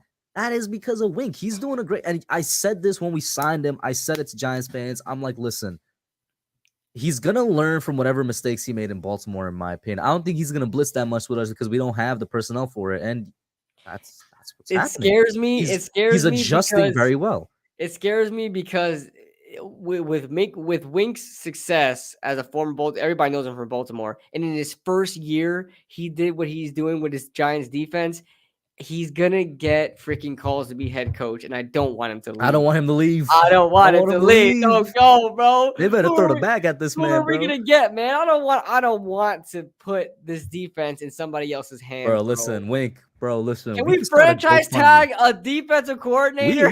We can start a GoFundMe, and if every Giants fan in the world donates Bro, Wink, I $1, will they'll throw have you like the tens of bag, millions, bro. bro. I will throw you the bag, bro, for real. Exactly. Oh my god. But yeah, no, Daboll's doing his thing. Like, this was also a relatively short one, which is good because we're getting right at the 10:15 mark. We already had special guest at backstage and Graven. Pop him on very soon. Flex Lopez says, "What's up, Hub? What's the vibe? The thoughts on the next game coming up?" Funny you should ask. I'm gonna get to that, but I'll answer the second part of your question real quick. He says maybe Wandale will be there, maybe Collins, maybe Slayton. My thoughts: I think Slayton's definitely gonna play. I don't think Wandale is gonna play. I think we're rolling in with basically the same wide receiving core that we rolled into Green Bay with, which is not ideal, but we'll see how it goes. Is Wandale still out? Like, I have no my idea. I've God, heard that no must type of update on him, man. that's gotta be a significant knee injury. Did he still not practice in this week? I think maybe he was listed as a limited participant. Don't Like, quote me on that though. golly, man. Like, if he's gonna be out 6 weeks, you should have put him on IR. We'll You see. know? But You should've put him KB, on IR. Yo, ready let's to do talk it. Ravens, man? Let's do it. Let's do it. Doesn't Tucker here. Maestro de maestros, Justin Tucker. 19-17. And shout out to the guest of honor, Mr. Engraven Vids. His link is already in the description. Get If it. y'all not supporting this man, go over there, support him. I love his Easy. content. I love his channel. Best Ravens content creator out there. You heard it here. And one of the best And one of the overall better NFL content yeah, creators, man. in Y'all need to general, go over man. there. Check this man out. Support him. How you doing? Hashtag team keep it clean, by the way, guys. Love it. Hey, How you doing, Engraven? I'm good. How y'all doing? I appreciate you having me on too. Thank you. No, I'm good as well, man. Bro, listen. Mm-hmm. Give us a little rundown of your Ravens, man, before we even get into the matchup. How they been doing? How you feeling with them? Lamar is obviously, he's betting on himself, and I think he's made the right decision. That man's going off this year. Go ahead. Yeah. For the most part, he has been. Ravens sitting at 3-2. They're a team that they're very close to 5-0. But as y'all know, Things happen. close. Yeah, exactly. Close ain't good enough. You got to Right. correct the mistakes and get there. The games that they've lost so far have been the Bills last second field goal, and the Dolphins last second touchdown. And they were crazy losses. But shout out to both. They were of those both teams. the huge comeback wins from the winning team, right? Yeah. Yes, exactly. Ravens built up these big leads, and they didn't hold them down. So with that, with those, one of Ravens' biggest issues right now, even in the win last week, has remained the same literally all through the season so far, and that's the lack of second half scoring. That's the lack of second half touchdowns, just the lack of getting points in the second half. So in this game, going against, and I know like me, I gotta admit it, I've been forgetting a lot about Brian Daboll a lot. I ain't even been like thinking about him at all. This game, I think for most Ravens fans, we thinking about Wink. Wink, yeah. It's like all about Wink. I mean, Especially with it the is defensive the struggles. quote unquote revenge game. You know what I'm Yeah, saying? For and Wink. especially with the defensive struggles that you guys are not used to because Wink was there, but now And even Don Pease was the guy before him. Was his name? Oh, I Dean think? Like, Pease, yeah. Dean Pease, like, yo, bro, they've been having a good defense, like essentially since insemination. oh yeah, they were known for the defense both times. Yeah. Right. So with Wink, it's I wouldn't even say a revenge game. Well, kind of, sort of. I think more so from Wink's standpoint, because they came to a mutual decision, a mutual agreement from both parties that it was best that they went their separate ways. But Wink is somebody that like he'll tell you straight up how he feels, man. I don't know if because I haven't been keeping up with any of the press conferences that the Giants have had. I'm not sure if they featured Wink yet or how often they feature him. But he is very straightforward. He will talk his trash. He'll run his mouth. I love it. I love his attitude. I love his vibe. And that's why the players, they love him too. And they really do want to play for him. But the thing that Wink never really had with the Baltimore Ravens that he seems to have with the Giants is a pass rush. He had the secondary, had the players, but never, ever had a pass rush. So the fact that he's doing what he's been doing, it makes sense because he has a pass rush. With Ravens secondary, especially last year, there was a ton of injuries for you guys. Then that was just really with the whole team. But the thing with Wink was that there was a lack of him recognizing what the situation was and exactly who was out there, because he would play the backups and the backups like they were starters, leave them on islands, still continue blitzing and whatnot. So I think that's where one of the biggest gripes with Wink was when it came to coaching and whatnot, but because he couldn't get home with the pass rush, and also again there were so many people hurt, so the secondary was ugly. But now, like, yeah, he's obviously thriving over there. Giants sitting at what, 4-1. Yeah, hey, New York doing their thing. The Jets 3-2, right? I think they 3. Yeah. Before I get back to the topic, I see a couple new people. I'm a student that's coming in with a team keep it clean crew. Shout out to everybody in here. Wolves, Tweaks, 410 Tachi. There was somebody else up there as well, a Ravens fan. Pistoy. I'm sorry for mispronouncing that. And shout out to Diggy. Great friend of the channel. That's my boy out there. It's a good stat that he put up there too. Yeah, that was the thing. Next thing I was gonna bring up, because Graven mentioned the second half struggles with scoring for the Ravens is like the exact opposite with the Giants. We struggle in the first half. We made great second half adjustments. The Giants are the first half, bro. The Giants are the number 1 team in the league when it comes to second half scoring and point differential. Plus 39 in the second half. Not a good matchup, man. Not a good matchup in that sense. Did you know that one beforehand or not? No, I had no clue. Thank you for letting me know. It's that's definitely gonna be something that the Ravens defense would have to look towards, and I don't blame anybody, honestly. The Giants were one of the worst teams in the league over the course of the past 5 years. So it's not like I'm gonna blame people for not having us on their mind like that. And it is a surprise the way we're performing, But that has been one of the best parts of this team so far.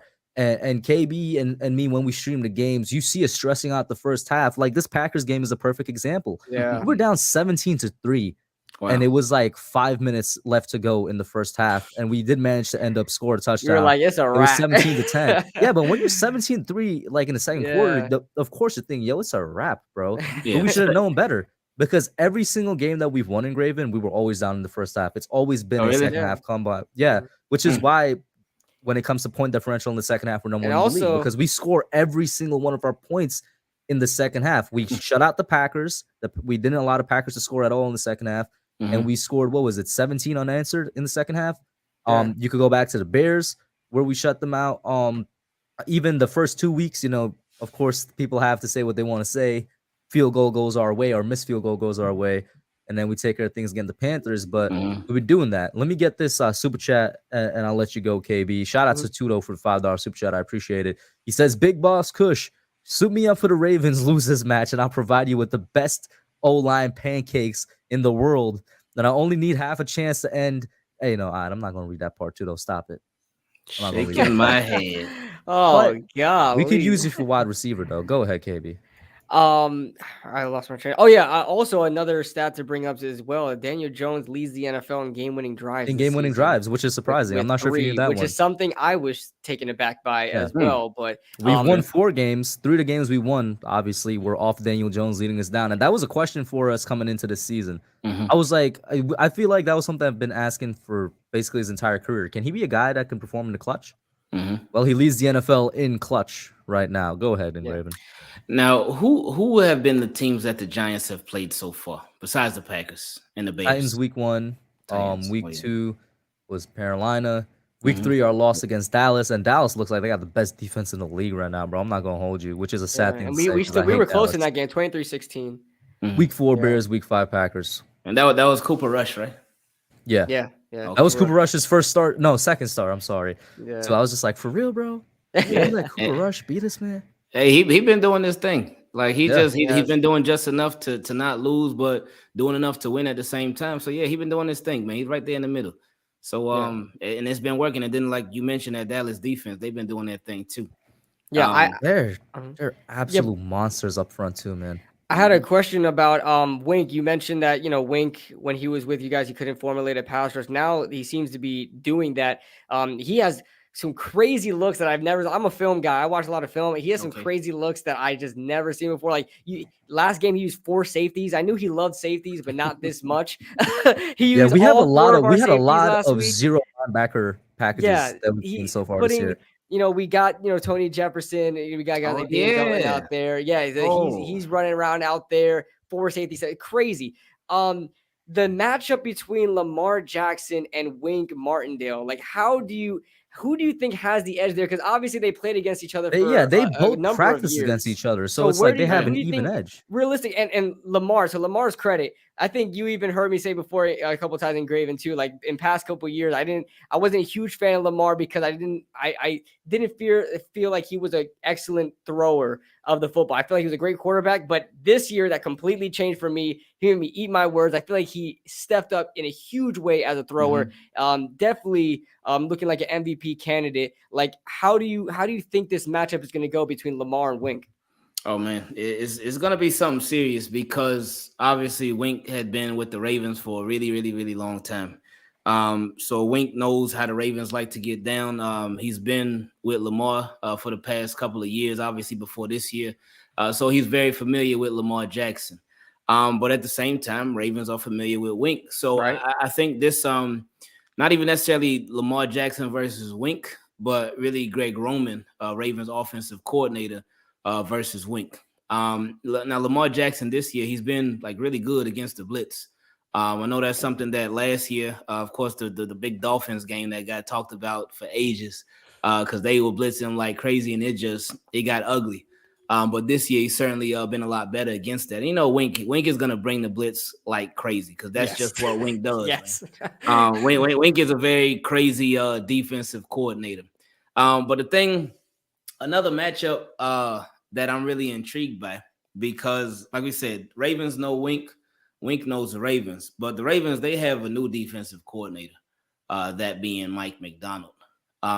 So he last year he was with Michigan, but the year before that he was with the Ravens. So Wink is familiar with him too because he was under Wink. Gotcha. So it's a lot of familiarity with this matchup, man. So I wonder how big of a factor that's gonna be, because again, Wink knows Lamar, knows Ravens offense, and their offense, they're a little bit different, but it's a lot of the same stuff. They do want to run the ball, but this year they just really haven't been able to run the ball like they used to be in years past. They've been throwing a lot more, but one thing now with their wide receivers, because Devin Duvernay, he's been doing his thing, which has been he's a name. pleasant That's surprise. a name. I was gonna ask you a couple guys in your offense that you think we should definitely be looking out for, and if there's any interesting stats you got for us. But Devin Duvernay is a name I've seen a couple times in these past couple of weeks. Yeah. Devin Duvernay been having a really good year. Mark Andrews, he would definitely be of course, the number one target. Like that's that man is crazy good. I'm not gonna lie to you. A tight end hasn't really cut us up that much this year, but tight end, but they're known for doing it. Always been. They're known for this, so that you can imagine defense. how much that scares me. I wanted to ask about Greg Roman because I know the frustrations that Ravens fans had with Greg Roman. How has he been this year as far as, you know, balancing the run and the pass with play calling and just the play designs in general? Like, how do you think he's been doing as a coordinator and for the Ravens? It's been better. It's definitely been better than it was in the past. The play calling has improved. A lot of the situational play calling has improved. He still did have some hiccups throughout a couple of games, but overall it has been a big improvement. And I mean, looking at last year, you would expect a big improvement because last year Lamar, he played like half the season. And the other half was Tyler Huntley. So you would automatically expect the offense to improve with just inserting Lamar Jackson in the lineup. But they've been doing a good job of slowly bringing out more stuff.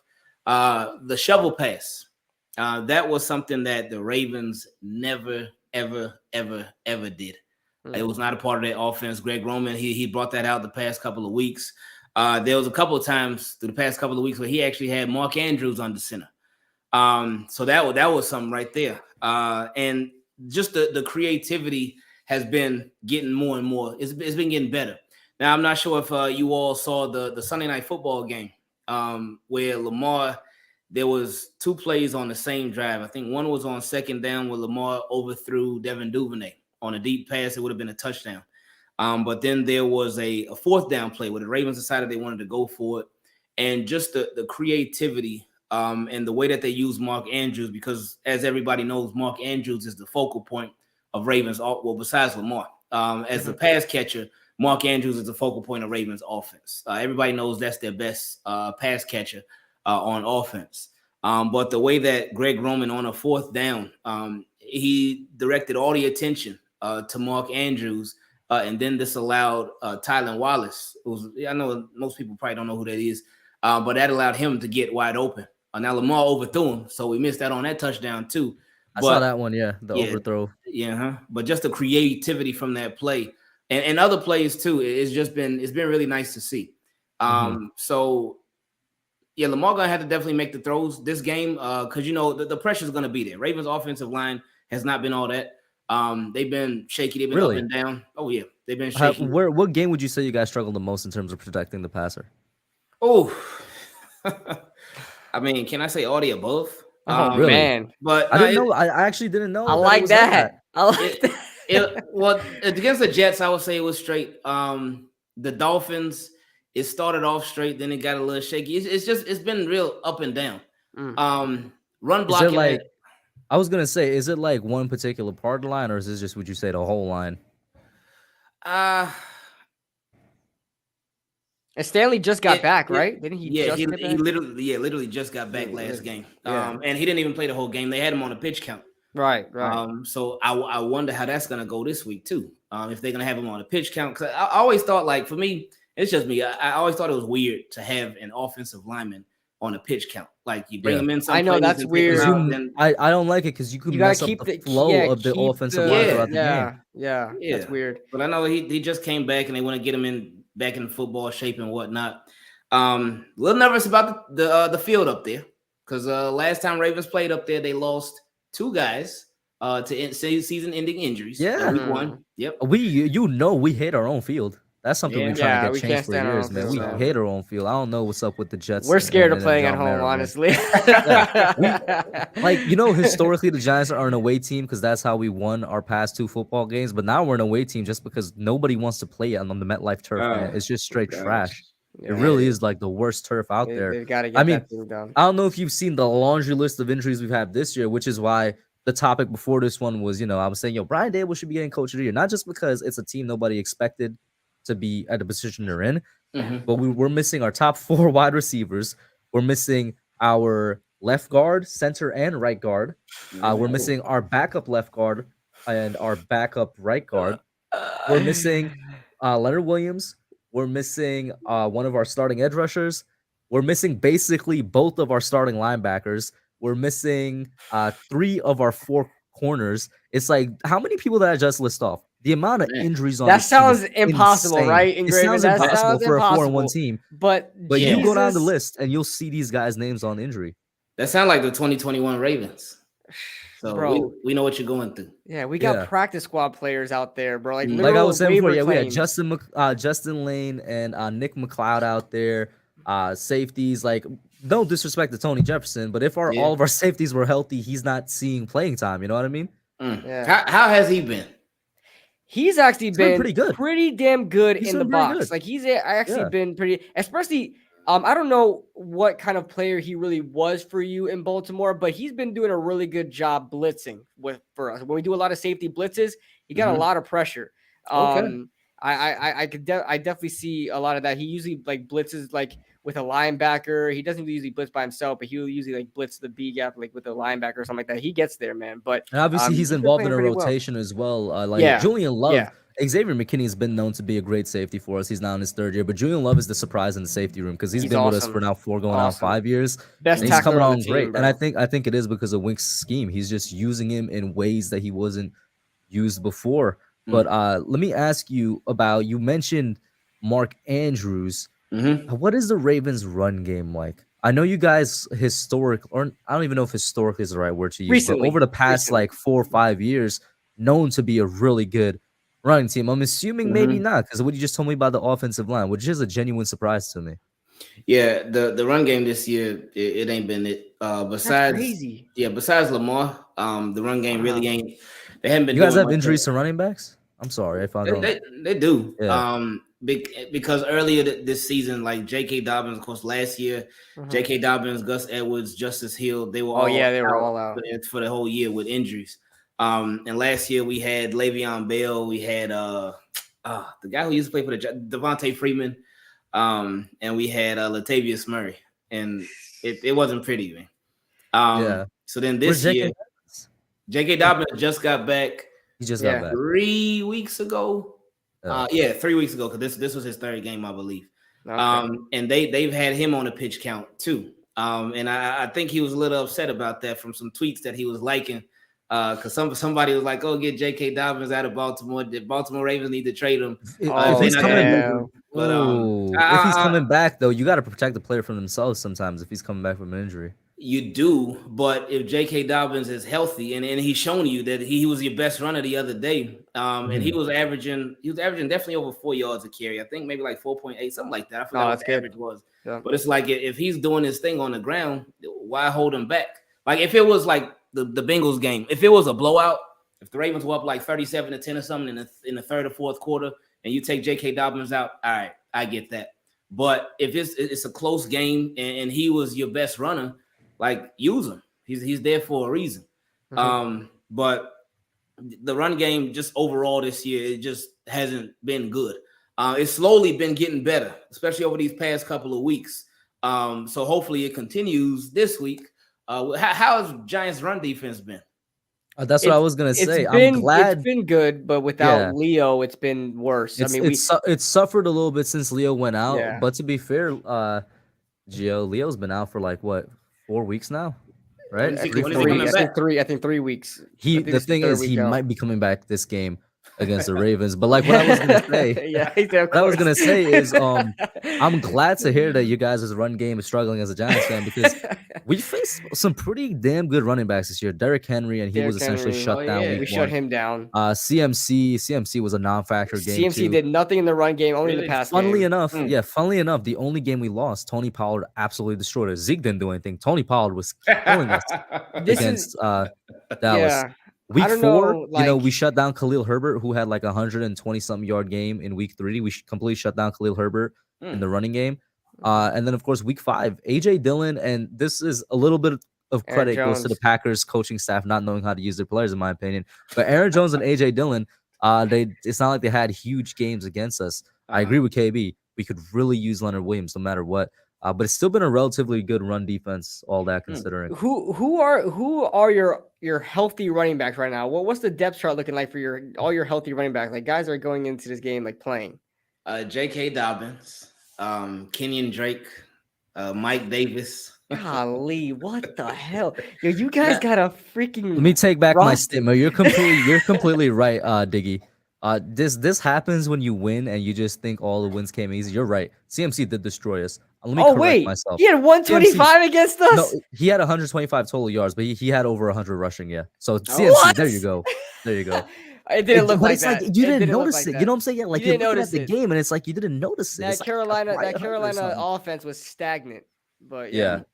But no, I mean, I was gonna ask this, how is our run defense? How is your run defense in Graven? Because we got a guy named Saquon Barkley who's very much making a case for MVP this year.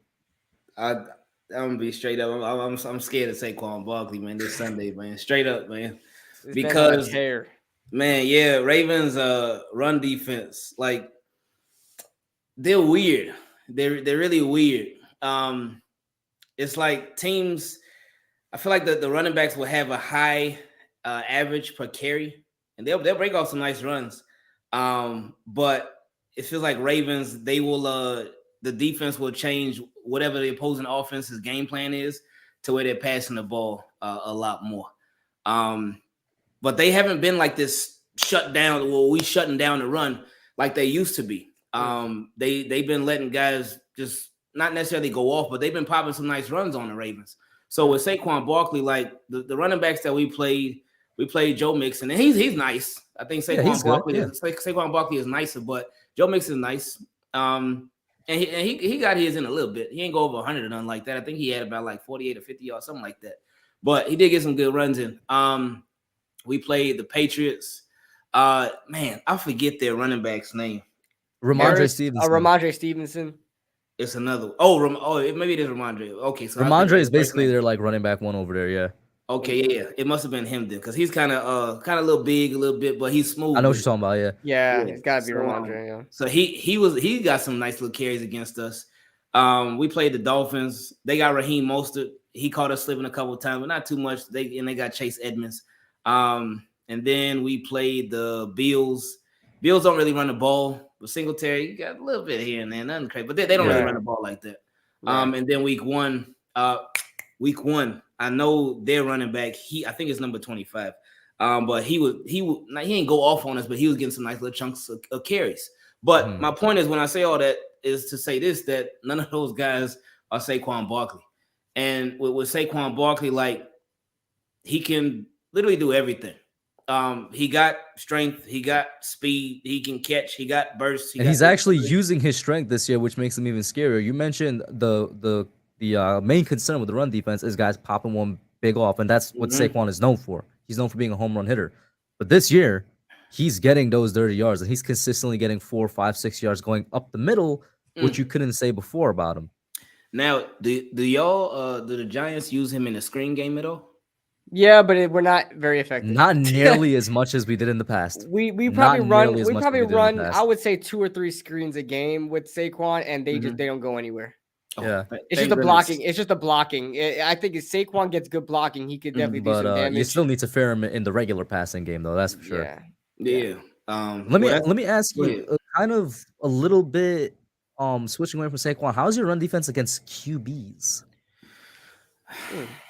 We got Patrick Queen out there. You should be pretty good, right?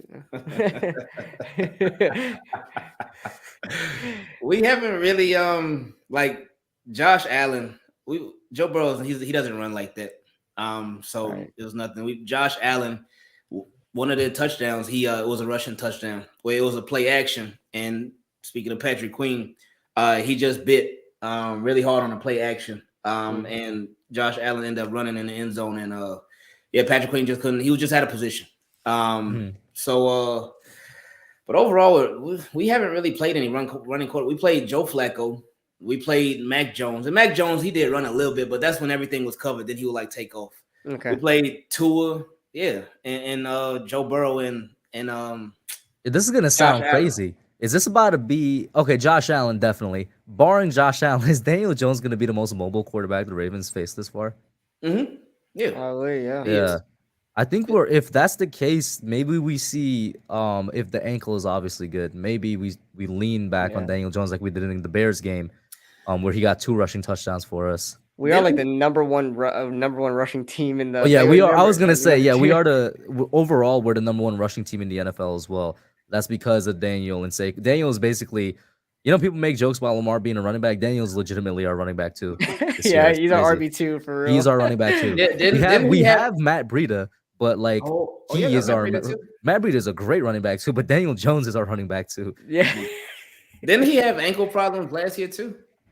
It was a high ankle sprain last year, and the thing is, we didn't get it. It couldn't have been a high ankle sprain because he came back within a week after he got injured against the Bears. He came back for the Packers, so I don't know. Maybe it was just like it got hit really hard or something like that. A little bit of aggravation. They took him off. They took him off the injury report like that Thursday. They took him off the injury report very quickly. And even though he didn't look nearly as explosive as he did against the Bears, he scampered for a couple of yards when he needed to.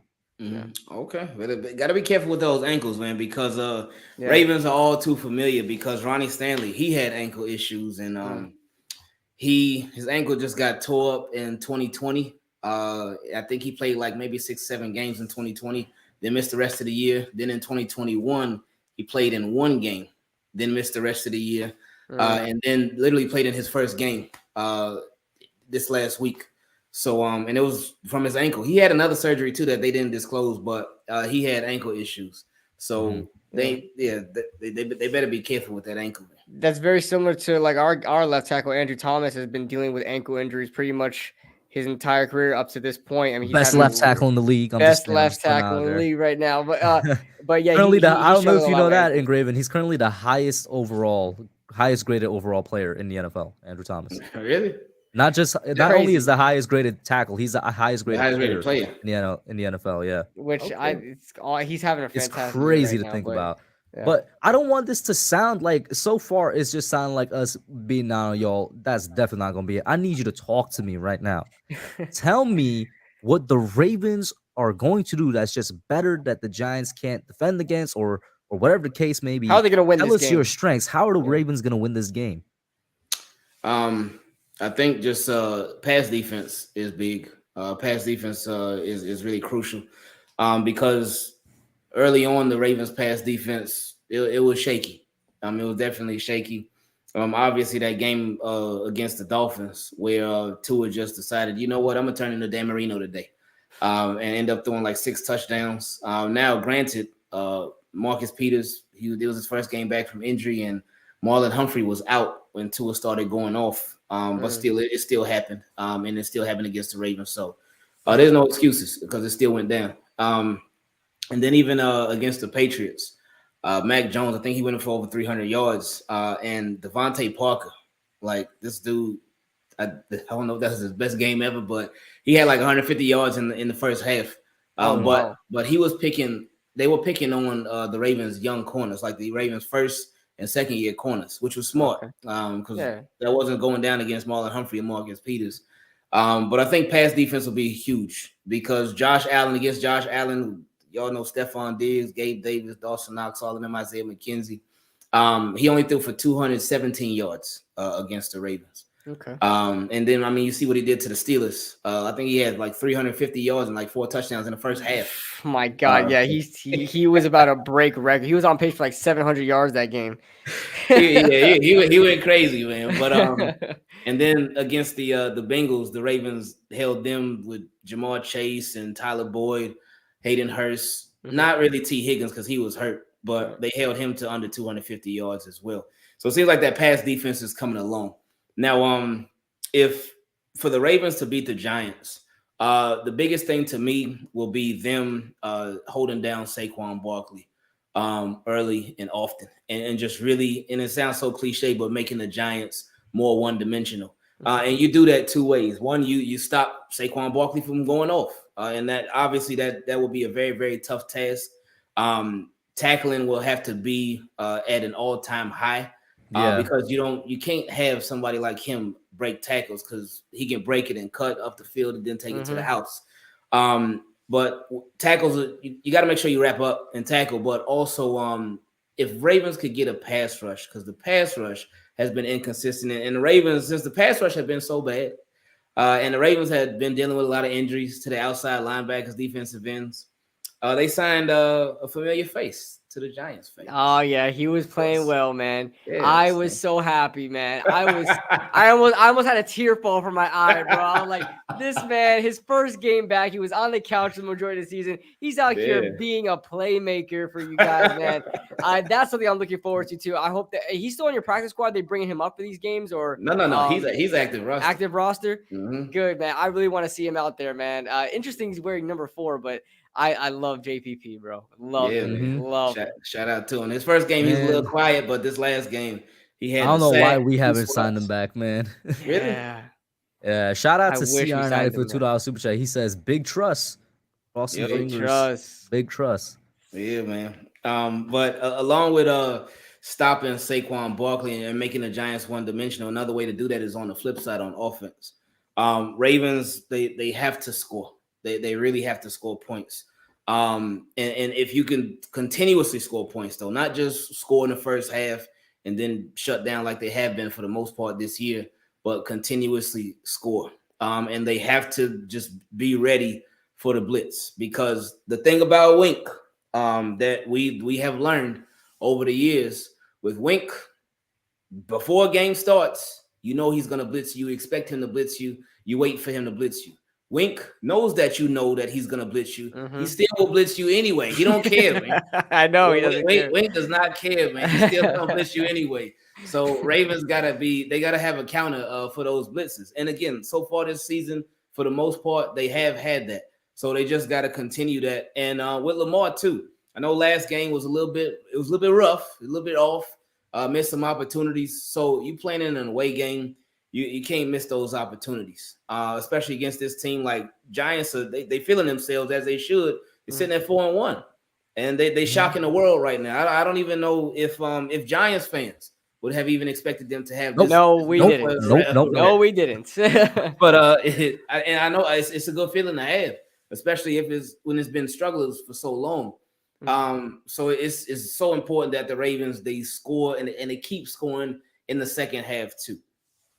Okay. A big thing that you talked about was your pass coverage. Obviously, you guys have two good, really, really good corners and been a good duo for years, and Marcus Peters and Marlon Humphrey. That's something that scares me a lot too, because we've got, I always make jokes about it, but we got a West Virginia quarterback at wide receiver and David Sills. So that he's our wide receiver too right now. Yeah. Marcus Johnson. I don't even know who Marcus Johnson is. Like I said, bro, we created this man in the lab before the game because I don't know. He looks like a Madden creative player, bro, for real. Like where he come from, I don't know. And then Richie James, who has been really stepping up. I got a question for you, do you guys need wide receiver help?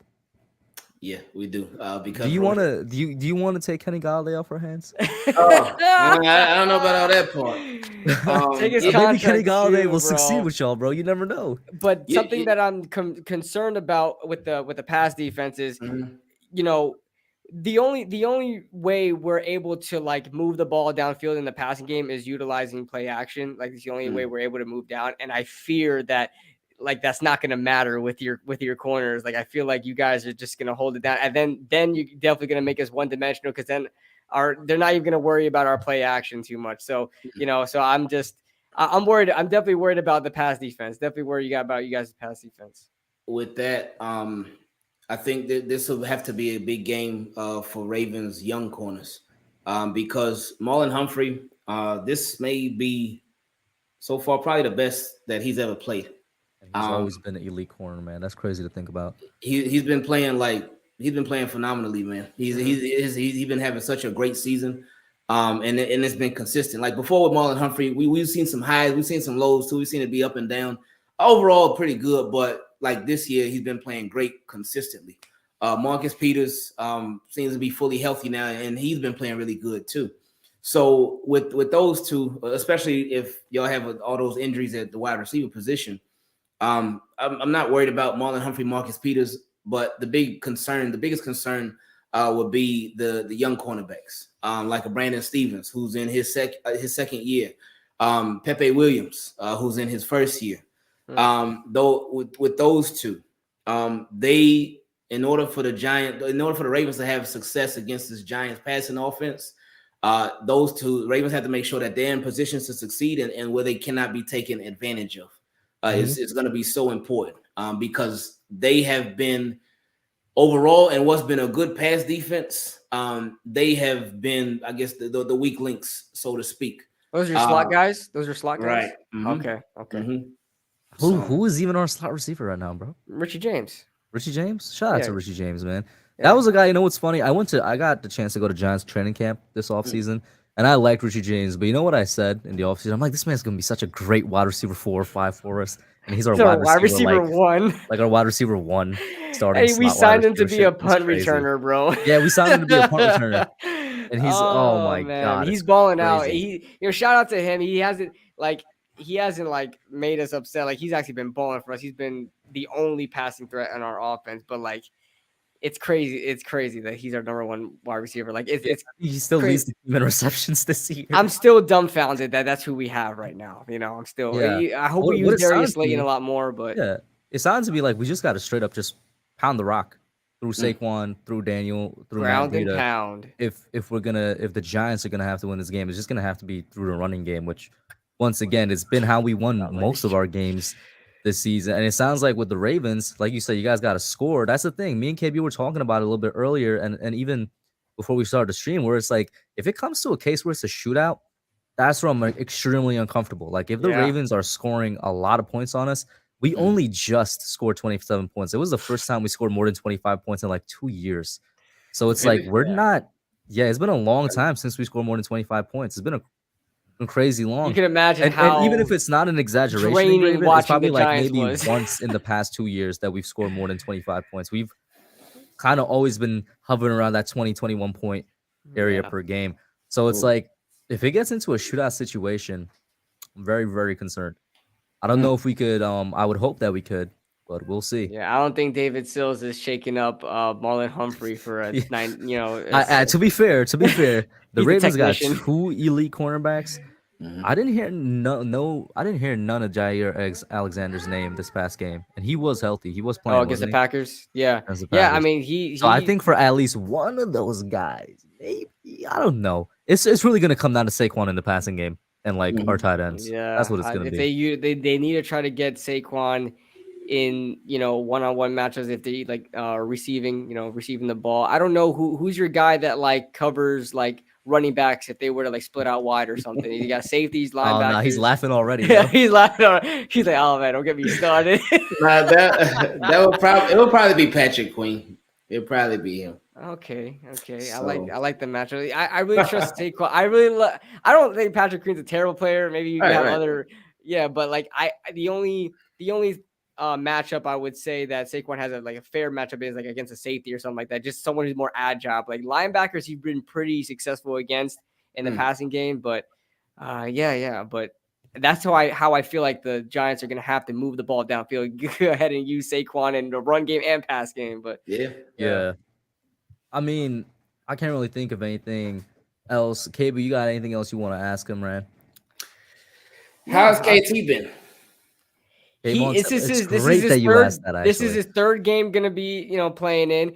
He actually doesn't have a sack yet, but his pressures are up there. He leads all through the rookies past right 2 now. weeks. Yeah, through the past 2 weeks, he leads all rookies in pressures, and he also has I think like 2 or 3 batted passes through the past 2 weeks. So it's like he hasn't had a sack yet, but he's been making a great impact in the game when it comes to pass rushing. He definitely ruffled Aaron Rodgers' feathers a couple of times late. The guy you should be looking out for, funnily enough, if Aziz comes back this game, Engraven, I'm telling you right now, Ojulari is the guy you should be looking out for. But if he doesn't come back, our 3rd round pick from 2019 is the guy you need to be looking out for, and Jihad Ward as well. Jihad Ward's been amazing for us this year. Yeah, Jihad Ward. I'm gonna keep it real with you. Jihad Ward he's been balling for us. I didn't expect that. All my expectations. He's low-key our best pass rusher this year. Really? Oh wow, Jihad Ward. He's been so good, bro. It's crazy how good he's been. Former Baltimore Raven, man. Yeah. Speaking of he's big. He's like 285, and he doesn't even look 285. Speaking of your edge rushers, how first of all, has Ojabo stepped on the field yet or no? No, he literally just today had his first practice of the year. But he's not playing in this game. Okay. No. How has Odafe Owe been? I don't know who else you got on the edge. Like how are they have been? Because I know like over the past couple of years, the edge rushers you guys have been extremely fast, like edge rushers. Just like speed rushers off the edge. And Odafe Owe is a guy to look out for. I mean, how have your edge rushers been? Odafe Owe has been tricky, man, because he's been getting pressures, but he struggled closing. That's been his biggest thing. There've been some plays where he's like right around the quarterback, but just misses out on a sack. He does have 1 sack this year against Josh Allen, but most everything else has just been close, but not finishing. He's been getting held a lot too, and then sometimes he just straight up isn't winning his one-on-one matchups. So we knew like when Ravens drafted him, they always talked about how raw he was. He hadn't really been playing football for too long before he even went to Penn State, and he's just a super, super raw product. So I think Ravens, they were basing that pick off of his ability, since he's like, I mean, you talked about what did you say his name is? Marcus Johnson, the wide receiver. Yeah. Where he seems like you created him in Madden or something. Yeah. That's Odafe Owe, man. The guy like 6'5", runs like what a 4.4, something like that. He's crazy. He's crazy big, crazy tall, crazy fast. So I think the Ravens really they took him in the first round last year based off of that potential and just hoping that they can really tap that potential and really bring it out of him. So we'll see what happens with him. We have Justin Houston. But you guys do have him. That's an old name. Okay. But he's been hurt since the Patriots game. He left the Patriots game. So that was 2 games ago. He left that in the first quarter and hasn't been back since with a groin injury. And I do not believe he practiced today either. So yeah, man, that's why they signed Jason Pierre-Paul because Tyus Bowser, who had probably been our best pass rusher last year, he in week 18 last year, so the last game of the season, he tore his Achilles. So that set him back for this year. And I'm like, man, that sucks, especially like that was a game for the Ravens to try to make it into the playoffs. Ravens lost, so it's like he tore his Achilles in vain. He tore his Achilles for nothing. But yeah, that sucked for him. But he just started practicing today. So we're getting some reinforcements eventually, which is a good thing. But again, the pass rush just has been very inconsistent. But yeah, Odafe Away, hopefully this could be his breakout game. We've been waiting on it. Now he's still been making some plays here and there now, more so in the running game and whatnot, and really setting the edge. But we're just looking for that game where he could just really like take over and really have his little breakout game of 2022. That seems to be a common theme for like speed, like just speed, you know, guys that just like rush the passer as a speed rusher, like Odafe Oweh. And then what I really like, the strategy you guys had in drafting your edge rusher, like David Ojabo is like just like the type of player that Odafe Oweh was, being a raw prospect coming out of college and really having an element of speed to their game. I really like what they did there, and you guys definitely have a bright future there with your edge rushers. But yeah, Odafe Oweh is an interesting guy going into this matchup because does he line up against the left tackle or right tackle? He lines up against the left tackle, I believe. Okay. So no disrespect. He's not doing anything. He's not. No disrespect intended. I'm sorry. Now, if he goes to Evan Neal and pick on Evan Neal, maybe, bro. Yeah. Like, bro, we said it earlier. You didn't hear Sean Gary's name last game. You didn't hear Preston Smith's name. The game before that, you didn't hear Robert Quinn's name. You didn't even hear Micah Parsons' name. That's the funny thing. Dallas got sacks on us, but you didn't hear Micah Parsons' name. And really? Micah Parsons did not sack. It was Durance Armstrong. I'm pretty sure the guy DeMarcus Lawrence always has great games against us. Evan Neal. You didn't hear Brian Burns' name week 2, and it's just like So it's like Andrew Thomas really just been kind of shutting down his side. It's elsewhere in the offensive line, and I don't want to give any type of misconstrued ideas. Even though when I said Andrew Thomas is like probably the highest graded player in the league, he's our best offensive lineman. But it ends there when it comes to pass protection. We're a great run blocking line, but we're still very much struggling when it comes to pass protection. We're improving as the weeks goes on, but there's still a long road ahead when it comes to pass protection. JPP probably going to teach our right tackle a lesson. I'll be honest with you. I love Evan Neal. I love JPP, man. I'm a I huge don't know. He might fan. do something. But yeah. He might do something. Yeah. Well, I mean, unless you guys got any other questions, I think that's a pretty good place to leave it. I'll ask you right now, Engraven. Let me get your prediction for this game, and if you feeling good, a score prediction as well. Let's get down to it. I'm gonna go 30-22. I'm gonna go Ravens in a close one, 30-22. Okay. All right. We'll buy you, KB. Oh man, you can ask the hosts that. Damn, I don't know. I want to say the Giants are gonna win. I know I'm trying to ride high with the team right now and the fan base. I don't know if we're gonna pull this one out. I think this is gonna be the one that we drop.